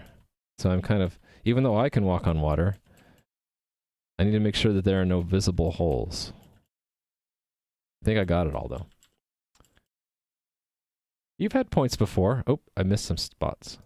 Let me make a tantalizing little area here. Maybe you can get to someday. There you go. Some land that maybe you can get to someday, and then maybe another one up here. It's like, you know, what's up there? You know? There's something up there, right?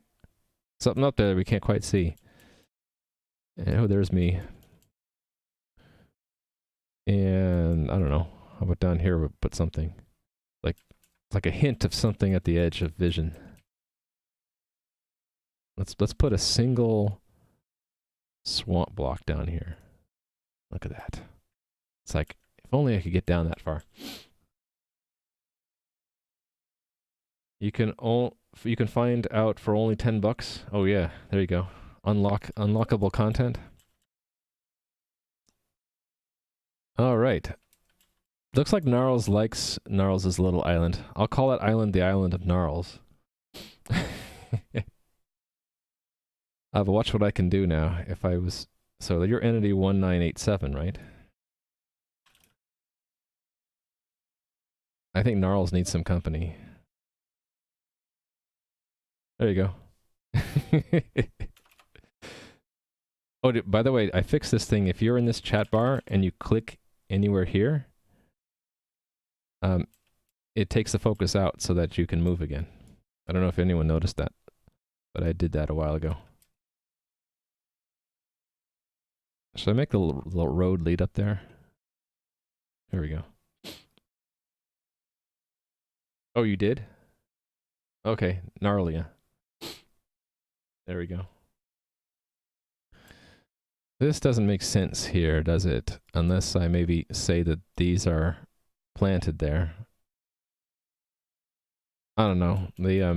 I'm no good at making worlds yet. I have no experience. I don't know what I'm doing.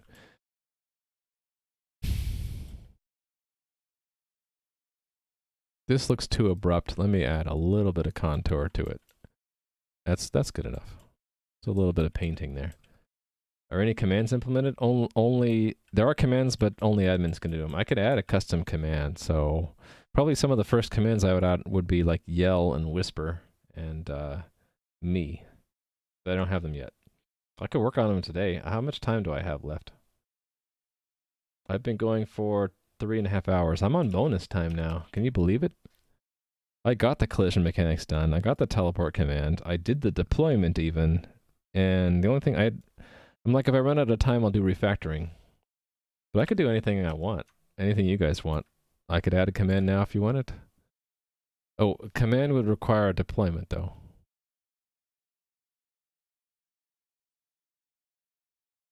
Be easier to do front-end work.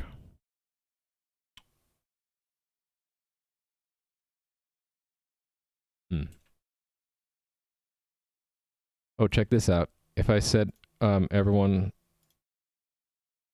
Actually, why is that not working? That should show a 2 there, shouldn't it? Did I break this? This is broken. It's showing a 0 there. That's another bug. If I hit update now, everyone should be able to walk on water. Yep. I have to do a 2 and then an update again, and now you can't walk on water. So this didn't refresh correctly. It's going to... When I reload, it's not loading the tiles correctly. Oh no, it is. I wonder why it said 0 there. Huh. Anybody get stuck during that time where I made water into land? I probably didn't see the original comment. Chat commands don't show up if you start them with the /. Oh, do you think there should be some kind of feedback? Maybe. Maybe in a different color. Also, I don't have like up arrow show the last command, which is something I wanted to have.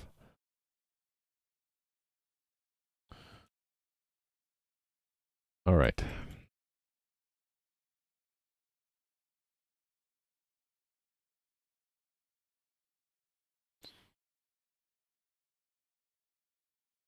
Actually, I kind of feel more artistic. Let's... Can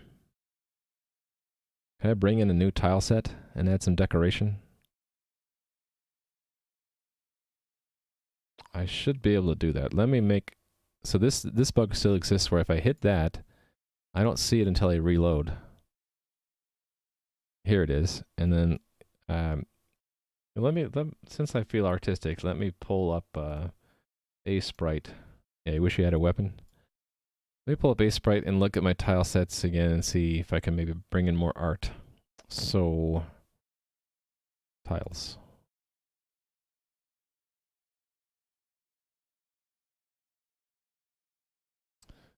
Oh, I can totally make things you can't step onto, like by making trees, right? Or mountains? What if I bring in some mountains into the tile set? I can't use the same ping, but I can use a new one. Actually, this would be a good test, too. So let me make a second version of the background that has mountains, tree. Do I want to put trees in there? Maybe just mountains for now. Yeah, just to test it out. So open recent background a sprite, and then I'm going to add a tile at the edge here. So edit the canvas size. I need to add 32 to that. Mathbot, where are you when I need you? That's 56, right? Okay, and then I'm going to pull in the mountain tile from here. Marquee tool, here we go. 32 by 32. Copy. Pasta.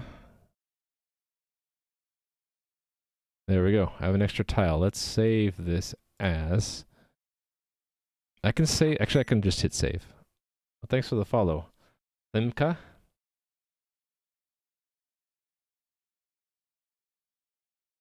I hit save, right? And then I'm going to export...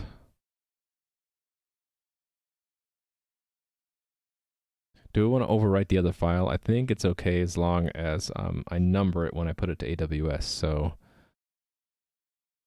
I will export it. It replaces the old one.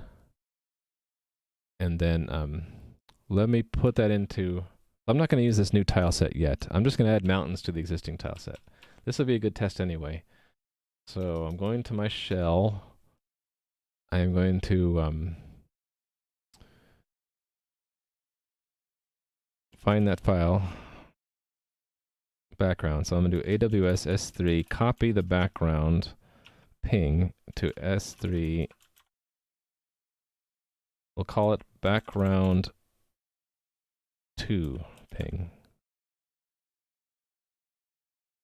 Okay, so now if I change this to background 2 and hit update, that should have changed the tile set's ping image. And I have an extra tile, look at that. And I can give that an access of, it needs stone, right? So that would be 8. Right? Cool. So now you guys let me know, do you see stone in the game when I do this? Actually, I can test with my own client. Oh yeah, look at there. So I added mountains. You shouldn't be able to walk through them. Yep, can't walk over the mountains. There we go. Test successful. Wait a minute, where's Nui?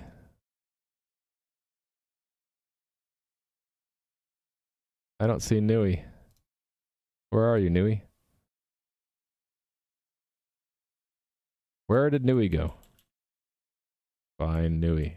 Did you actually escape? Oh, Luke. Oh, what happened to Luke? going to unmask you. There you go. Unmask. That is a fine name.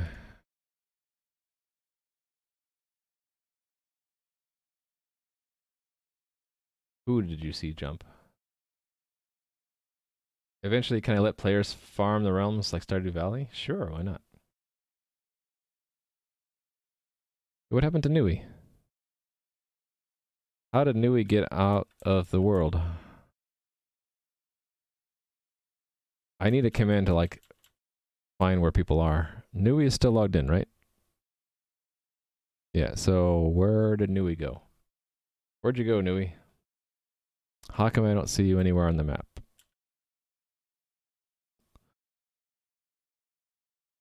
Nui was 1984, right? Let me consult my book. Yeah, 1984. Okay, so let's teleport Nui to safety.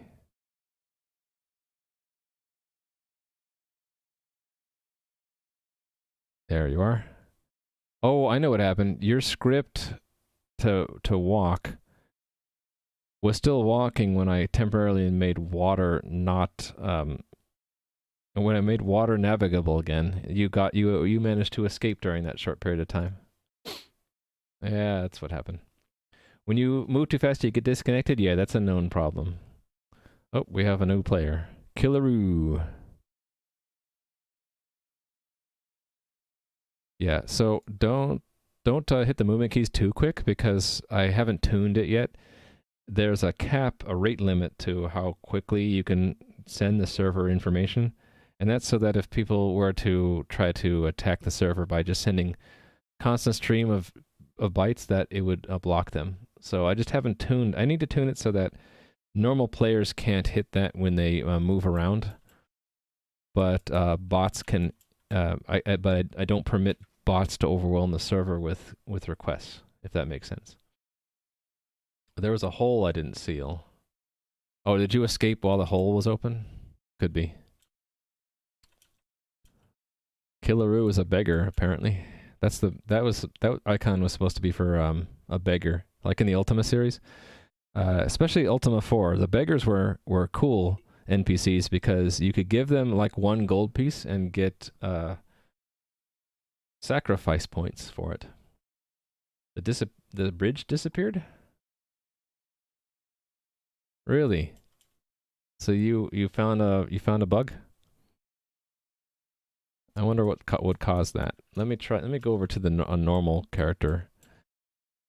Oh yeah, look at that. There's a problem. There's a problem there. Is there extra grass there? No. Okay, there's some kind of problem where it doesn't always show the correct tiles. It looks like if you move out of range and then move back, it would be fixed, though. I wonder what's causing that.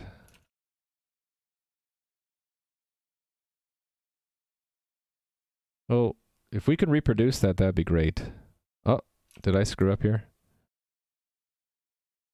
I did. I screwed up there. The illusion is broken. Okay, we'll fix the illusion here. See, there's a whole new world over there.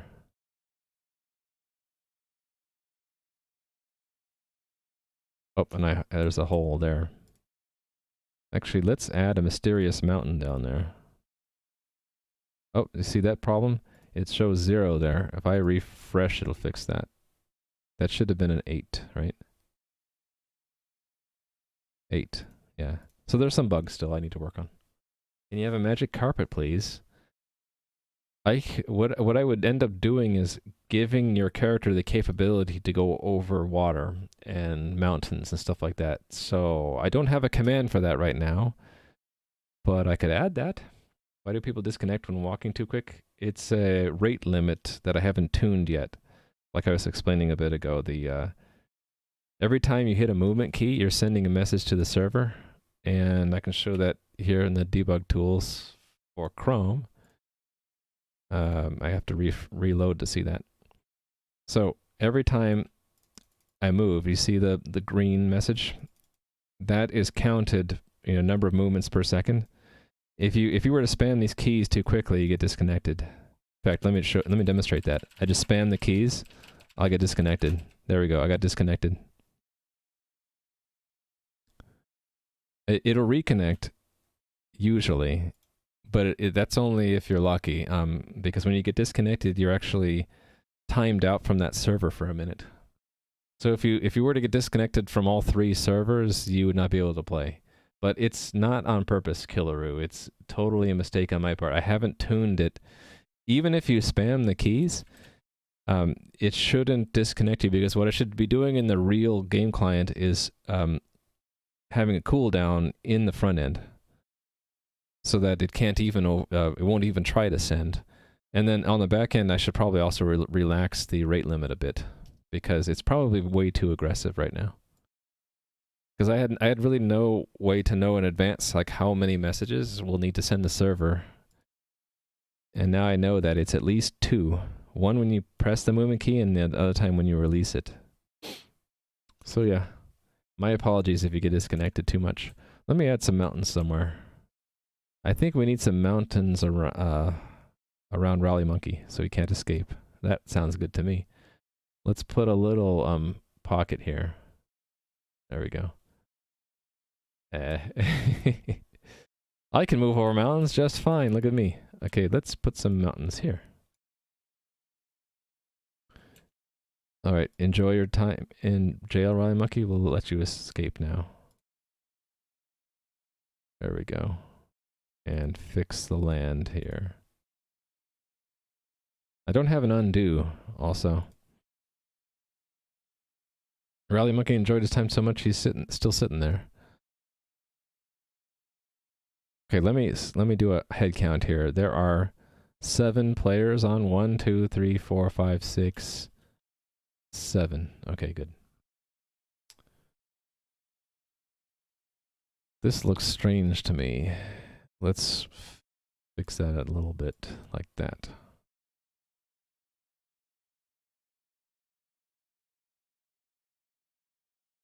I'm going to be playing with this later. When I add occlusion, if you were to stand here, you wouldn't be able to see in these directions. I'd want to limit the vision to be, you can see out this way, sort of, but you wouldn't be able to see Nui, for example, because there's a mountain in your way, right? Unless you had vision to see through mountains.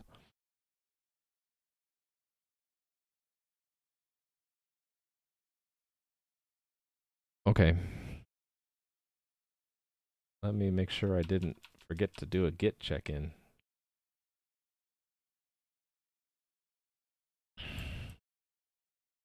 Oh, wait, did I make any changes on the Linux side? Okay, I should add those to my git ignore. What was in dist? I don't remember why I have that. I'll just leave it. Exit. Done with X Windows, I think. Log out of X Windows. Screen's gonna go black for a moment. There we go. Shutting it down. Sudo power off. Password please. Okay. It's going to sleep now. Shutting down my X Windows. There we go. Okay, this was add mountains, right? Add mountains. This version of is background 2 ping on S3. The reason I made it background 2, not background, is I had set background ping to be cached for like a day, I think is the default. And so if I were to just update it on S3, you guys might not have seen the mountains right away. So I give it a new name, and so now your client would have fetched background 2 ping and started using that to draw the tiles instead of the old background. Technically that liberates background.ping, and I could go back and use that again after the cache expires. But I'll probably just advance the numbers every time I change a tile set's artwork. Alright. I think I was going to add a tile set for decorations, but there's one problem I have right now, is that I cannot add an overlapping tile right now with the painting UI I have. It always just replaces the background. It can't place something on top of the background yet. Yeah, they don't pay money to Wubby. How are you doing? So check it out. If you haven't been here in a while, you can now move around in my game world. And I've established this little series of little islands just because the world is not too big yet. Oh, I should probably work on that jumping effect, right? I bet everyone's noticing that too. When you move your character, you kind of jump back and forth because the camera moves and then you move like a fraction of a second later. You didn't get the job, but you said you're qualified at least? Well, that's good and bad. Yeah, you get experience with the interviewing process at least. I'm sorry you didn't get the job though. Maybe they heard about your Twitch name and they're like, oh, we can't pay him money, so sorry. The Ruby screwed you. Oh, not knowing Ruby? Were they the kind of interviewer that wanted to know what you would do to look it up? Crushing the JS stuff is good. I wouldn't be able to crush the JS stuff. I would sit there and be like, is it parseInt or number.parseInt? And they'd be like, just go on to the next thing. Okay, that looks odd to me. Right. There. Better. Okay. Yeah, so now you can move through the world and there are collisions. So you see me trying to move onto the water. I cannot because I don't have that capability. And I also have mountains that even if you could swim, you wouldn't be able to scale the mountains. They have different collision masks. The water has a 2 for its mask, and the mountains have an 8. Actually, I should go in here and give all the ground tiles ground access. And give all these ground access. So now boats can't travel on land if I were to make a boat. Update. Answer me these questions 3. The other side, you see. So you notice how you can't block each other. That's because the tiles for your characters don't have any access field. If I added an access field, you would be able to block each other, and Gnarls would not allow Rally Monkey over the bridge, or me for that matter. I figure that in an MMO, you don't want players to block each other, and so I'll probably keep it this way, where players can move on top of each other, but obstacles in the game will block them. But you guys let me know what you think. You can't make something more efficient in a language you don't know. That's true. You know what I would have done in that situation? I would be like, well, I'm not very strong in Ruby, but here's how I would do it in pseudocode Ruby. So just use as much Ruby as you can, but then when you have a gap, you could say, well, I don't know this exact syntax, but something like this, and then you could deviate a little bit. They might be accommodating and say, oh, okay, he doesn't know the exact syntax, but he knows he has the skills to do the design properly, which I think is more important than the syntax. If you forget syntax, you just look it up, right? If you don't know how to solve a problem, that's a bigger thing.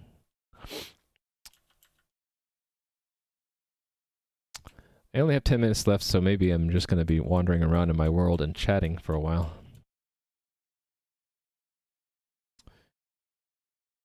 I had to talk it out, but it was such a simple function, you didn't know how to make it more efficient. Oh. Yeah, that's a tough one. Okay, thanks for stopping by, John Mega. Oh, are you still in the game? I want to see you vanish. It looks like you are left already.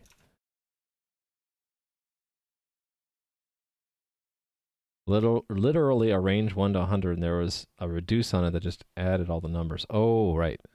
JavaScript reduce? But it was in maybe Ruby instead. Could you have said, hey, if it was in JavaScript, here's how I would do it? Or you had trouble understanding how to do the reduction?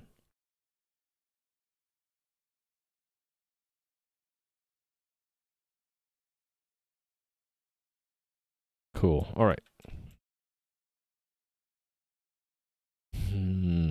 Did I ever tag that version? I don't think I did. I think I've totally forgot to. And I did that before the mountain, so let me tag it here. This is 190. So create tag back 190. Create. Okay. And then git push tags.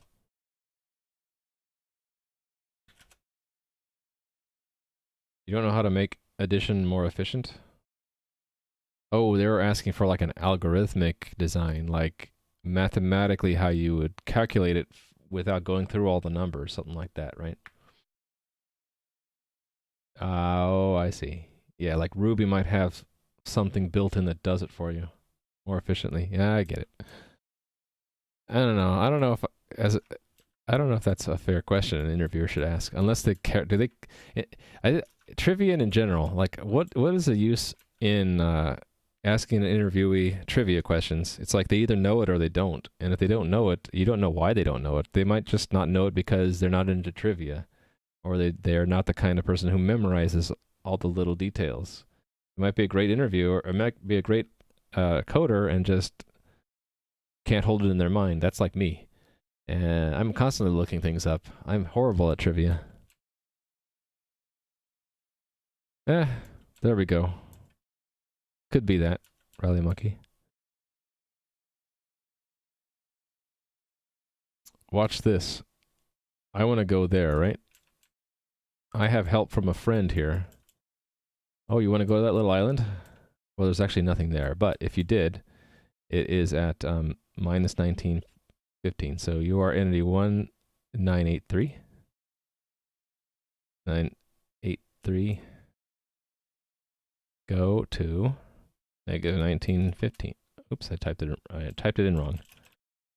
1983, 1915. Hooray! I've been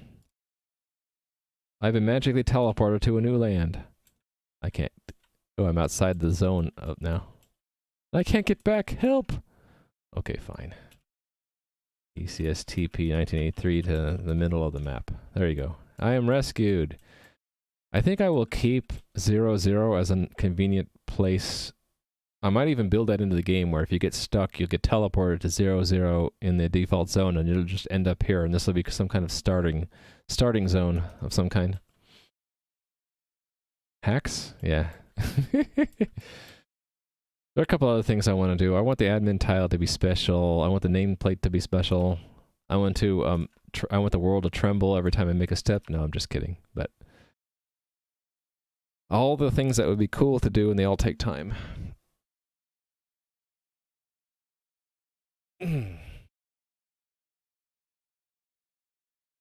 Just applying to everything today? That's a good idea. Imagine that from an interviewer's perspective. It's a lot easier to just make an arbitrary test that doesn't require them to think about your answer. Yeah, but then they don't learn much, or they might learn the wrong thing. They might learn that they might think you're good, but you're just good at memorizing, and that's about it. Can you do X and Y language? No? Okay, sorry. Yeah.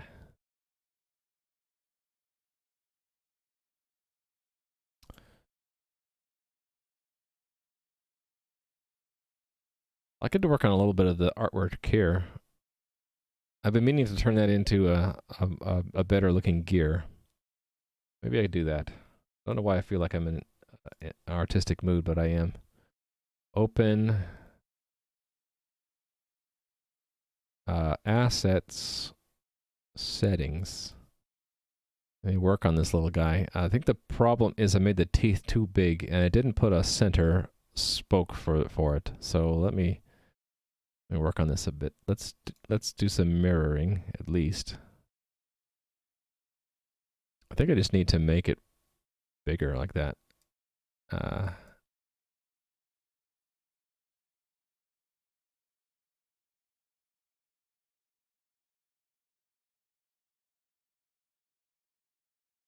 Make the brush a little bit bigger. Whoops. What's that? Alt? Or is it just it's not mouse wheel.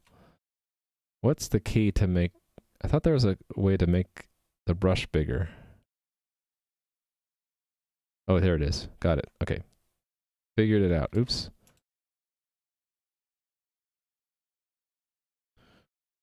It was,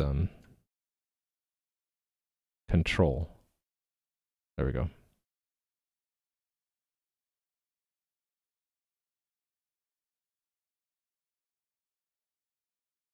Actually, I'm making more mistakes that way, so let me make the brush tiny again. Try to draw a line from one end to the other, it doesn't cross the middle point. Hey there, 3D Extended. How are you doing?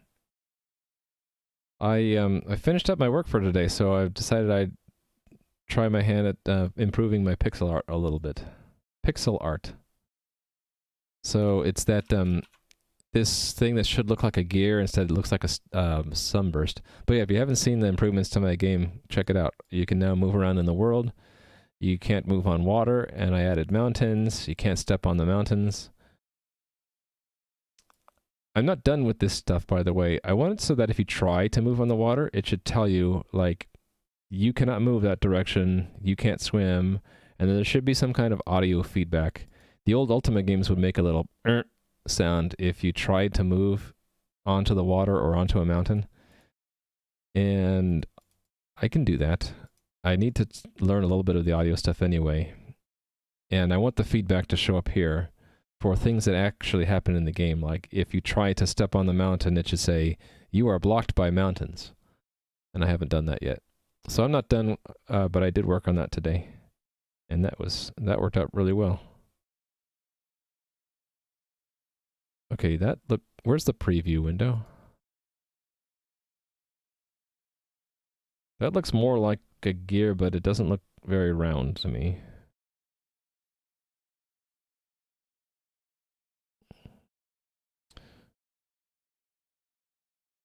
Need to round it out a little bit.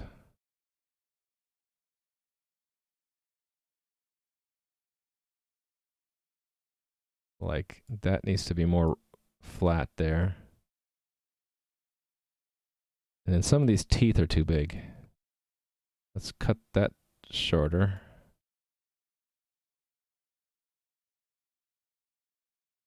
And that looks a little weird. Okay, I really need to have an inner circle here. I think that's important. So, can I do a circular select? I can. Need to turn off the mirror. Something like that. And then just delete. Maybe that's too big. Oh, no, don't do that.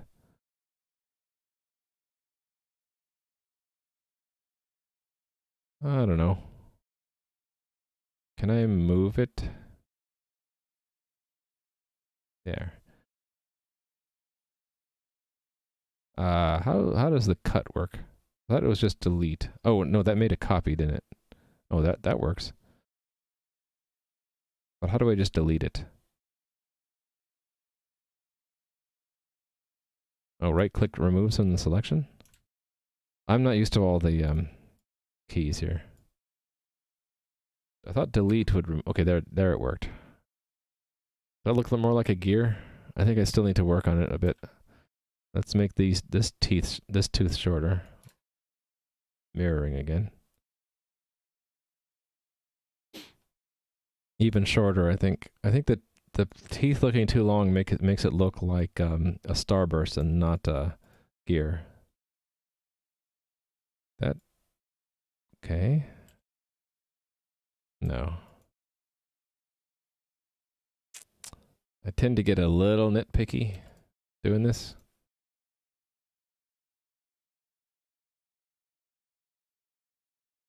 I think the top, I can mirror both of them, right? This one is a little bit too big. This one, cut a little bit of that off.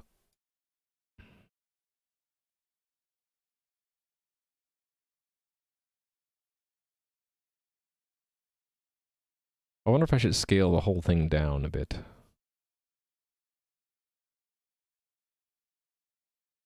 Can I magic wand it, and then just scale it? I can. It kind of makes it look ugly, though.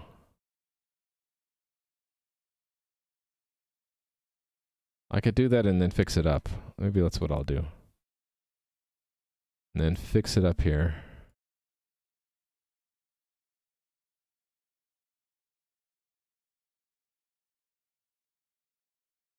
Okay, the mirroring, I think I'm not centered right. Can I don't know the shortcuts. Oh, it's not an even number anymore. Ah, split pixel. I'll just touch it up by hand.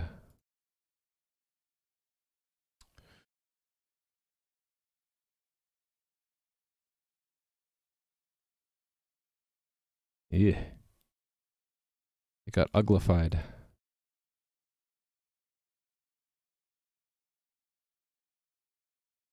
Do you plan on updating the CSS such that website displays correctly on mobile anytime soon? Probably not anytime soon because there, I would have to figure out how to share screen real estate between the world view and the panels here, and maybe even the chat window.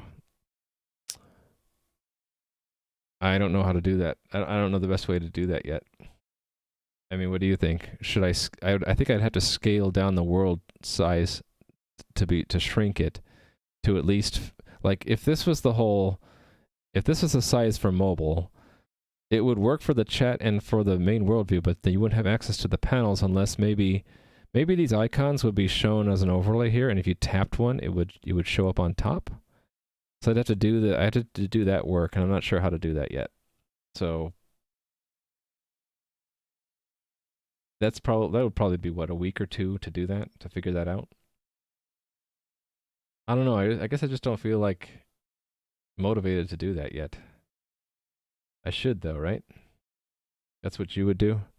Have these icons, like semi-transparent here, so you can see them, but they don't get too much in the way. And if you tap it, it would pull out the panel for it. Yeah. Hopefully you don't use these panels too much. I think the one that you'd use the most would be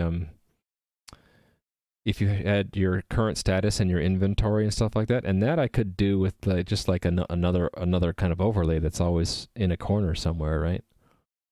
And another thing I wanted to do for mobile was, instead of having to tap these, you could just maybe tap in the field here and it would move.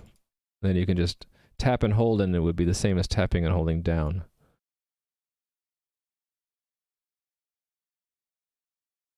You know what I will do is give you some points for the motivation to nudge me in that direction. I do need to do that though.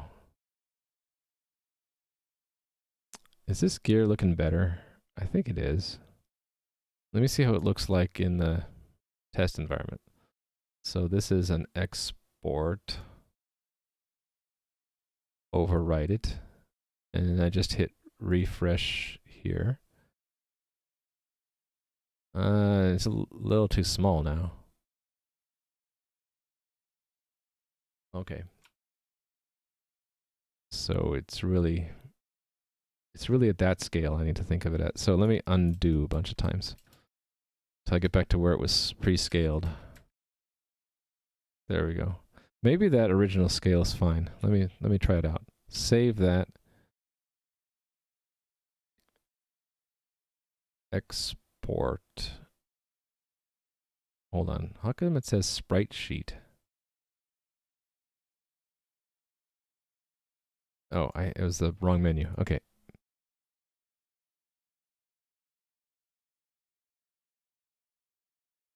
It's looking better, I think. Maybe the circle in the middle should be even bigger, though.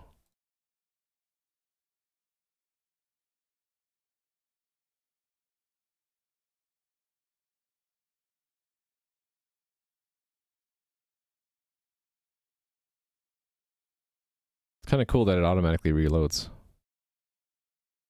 I like that. I think that's an improvement, so I'm going to check that in. And I will I will need to do this carefully because again, it's a cached asset. So what I'm going to do is update the front end reference to it. That is in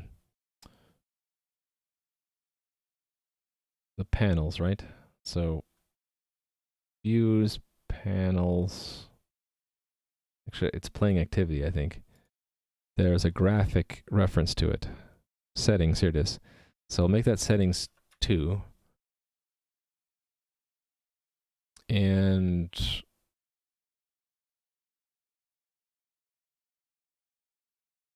yes, so I'll have to have both both names in here, right? Where is it? Public. I'll have to keep the old name around.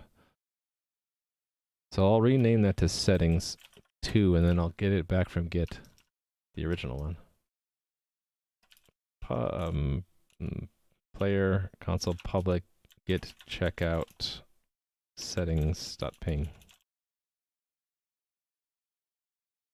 Okay. And then bump the version number up.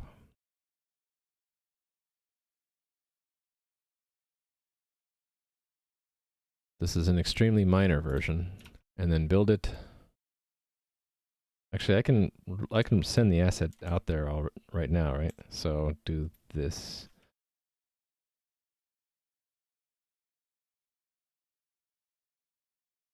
And then go up one npm run build. I need to learn how to maybe bundle some of these assets with the JS as base64 encoded images too. Is it time for me to stop and eat? Probably. Am I going to implement a point system in chat? I need to do that too. I at least need to have it accounted somewhere, so I need to have a bot running that is collecting them. Yeah, I mean, one of these weeks, like in the next few months, I'll have to dedicate for stuff like that. I should have eaten 60 minutes ago, like you did. I was streaming, playing with Skizzers. You don't want to watch me eat on stream and all that stuff. Yeah. Okay, and deploy.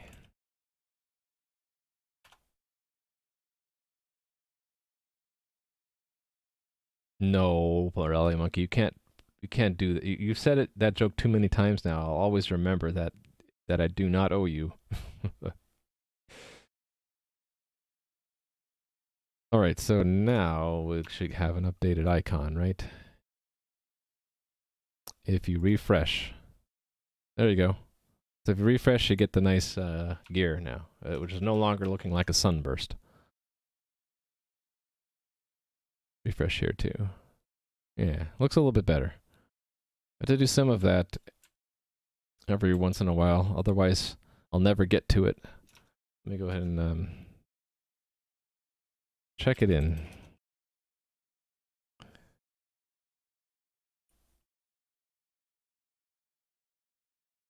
Why does...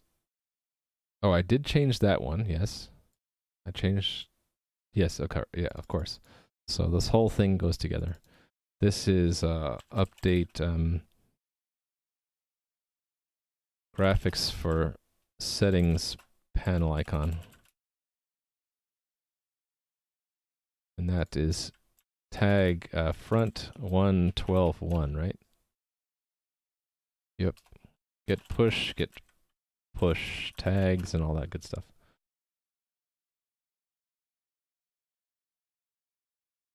There's an error in the console. Undefined. Really? Let me look at my console.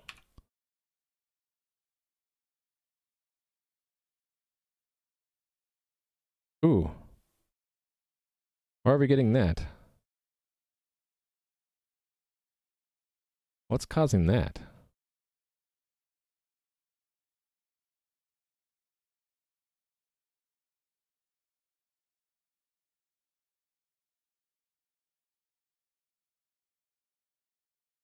Phaser is having a trouble? Phaser's having trouble loading something. Was that there before and I just didn't notice it?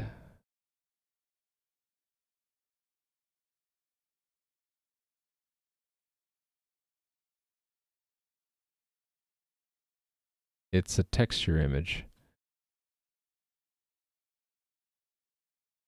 Oh, it might be this thing. Oh yeah. Okay, let me fix that. Let me just remove it.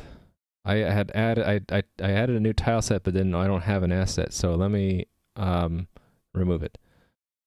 Okay, so that doesn't update because of a bug, but now that should go away. It's a tile set that didn't have an asset. Yeah, okay, that I fixed it. Thank you for that, Bo Cardigan. You found a bug. So you get some worthless points. Some currently worthless points. I'll give you 2 points for that. Thank you for noticing that. I don't know always notice those things. This thing kind of scares me. This when I start to add audio to the game, I'm wondering if this is going to be a problem. That I can't start the context. Okay, the user has to gesture on the page to get audio. Oh, is that just meaning you have to click it? I'm okay with that. If you have to click it to hear audio, that's fine. All right, cool. I think I'm going to end the stream for today. Is everyone still everyone's still in the world? No one's escaped. Good. You're all trapped. Points, yay. I wonder if that's what I should do next week, is take a break from the world building and update my bot to start accounting the points. Playing with Skizzers escaped? Well, you're not logged in, I can't tell. That's another thing I need to do. I want to be able to see where people are when they're not logged in, so that I can potentially rescue them if they're standing on a place that I suddenly add mountains to, and then later they log in and they're trapped. You were playing today. I saw you in the game. Yeah, so there might be some people who were logged out on top of these mountains, like this position, who are now trapped. And it would be nice if I saw a visual indicator of where people will appear if they log in, so then I can move them so that when they log in, they won't be stuck. I need to remember to do that. Okay, I'm done for the day. Tomorrow, I need to figure out what I'm going to do tomorrow. It might be refactoring. It might be more world building. It might be updating the chat. I need to go through and chat. I need to go through and add some moderation tools in here. At least the manual tools for clearing chat, or yeah, really just clearing chat. And then it would be nice to also have a filter in here, if I can find one. Yeah, you can force an error if you spam the inputs. It will disconnect you, actually. Sorry about that. So yeah, probably when I come back to this tomorrow, I might work on chat, or I might work on the world building. When I figure it out, what I'll do is put up the plan for stream 190 in my notebook that you can get to. Thanks for the follow, Yambali. So when I figure out what I'm gonna do tomorrow, I'll put it in the notebook here, and I will be back tomorrow at 10 a.m. Pacific. It's 5 p.m. UTC. Riley Monkey, you've been unable to do that force and error with the movement spam. You have to do it. The limit is if you do more than 10 messages per second in a 10-second sliding window. So if you sit there for 10 seconds not doing anything, then you have to do a lot for a while, because you've sort of you've gathered up idle time in that window. So you have to do a lot. But if you've just logged in and you immediately start spamming and you do 10 within the first second, you'll get kicked right away, basically. Okay, so thank you for watching. I'll be back tomorrow, and like I usually do, I'm gonna pick someone to raid, and I'll hang out there for a while and get some lunch, and I'll be back tomorrow. Oh, Ninja Bunny 9000 is streaming. I hardly ever see her on when I am streaming, so maybe we'll raid her. Especially since she only has 8 viewers. I wonder if she just started. Oh no, she's not streaming anymore. That's why. She raided someone else. So back to the list I go. Yeah, she's done.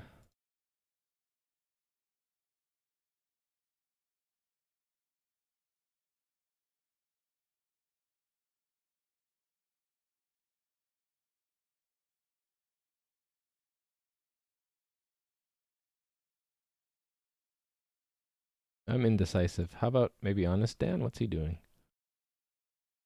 Now I'm watching an ad. And it's a loud ad. I hate these loud ads.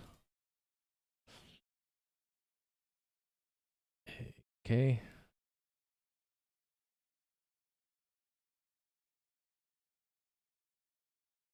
Okay, he's still working. He's not ending, so we'll rate him. Honest Dan Games. You probably heard him before. He's learning Unreal Engine UI tool, but looks like blueprints and C++.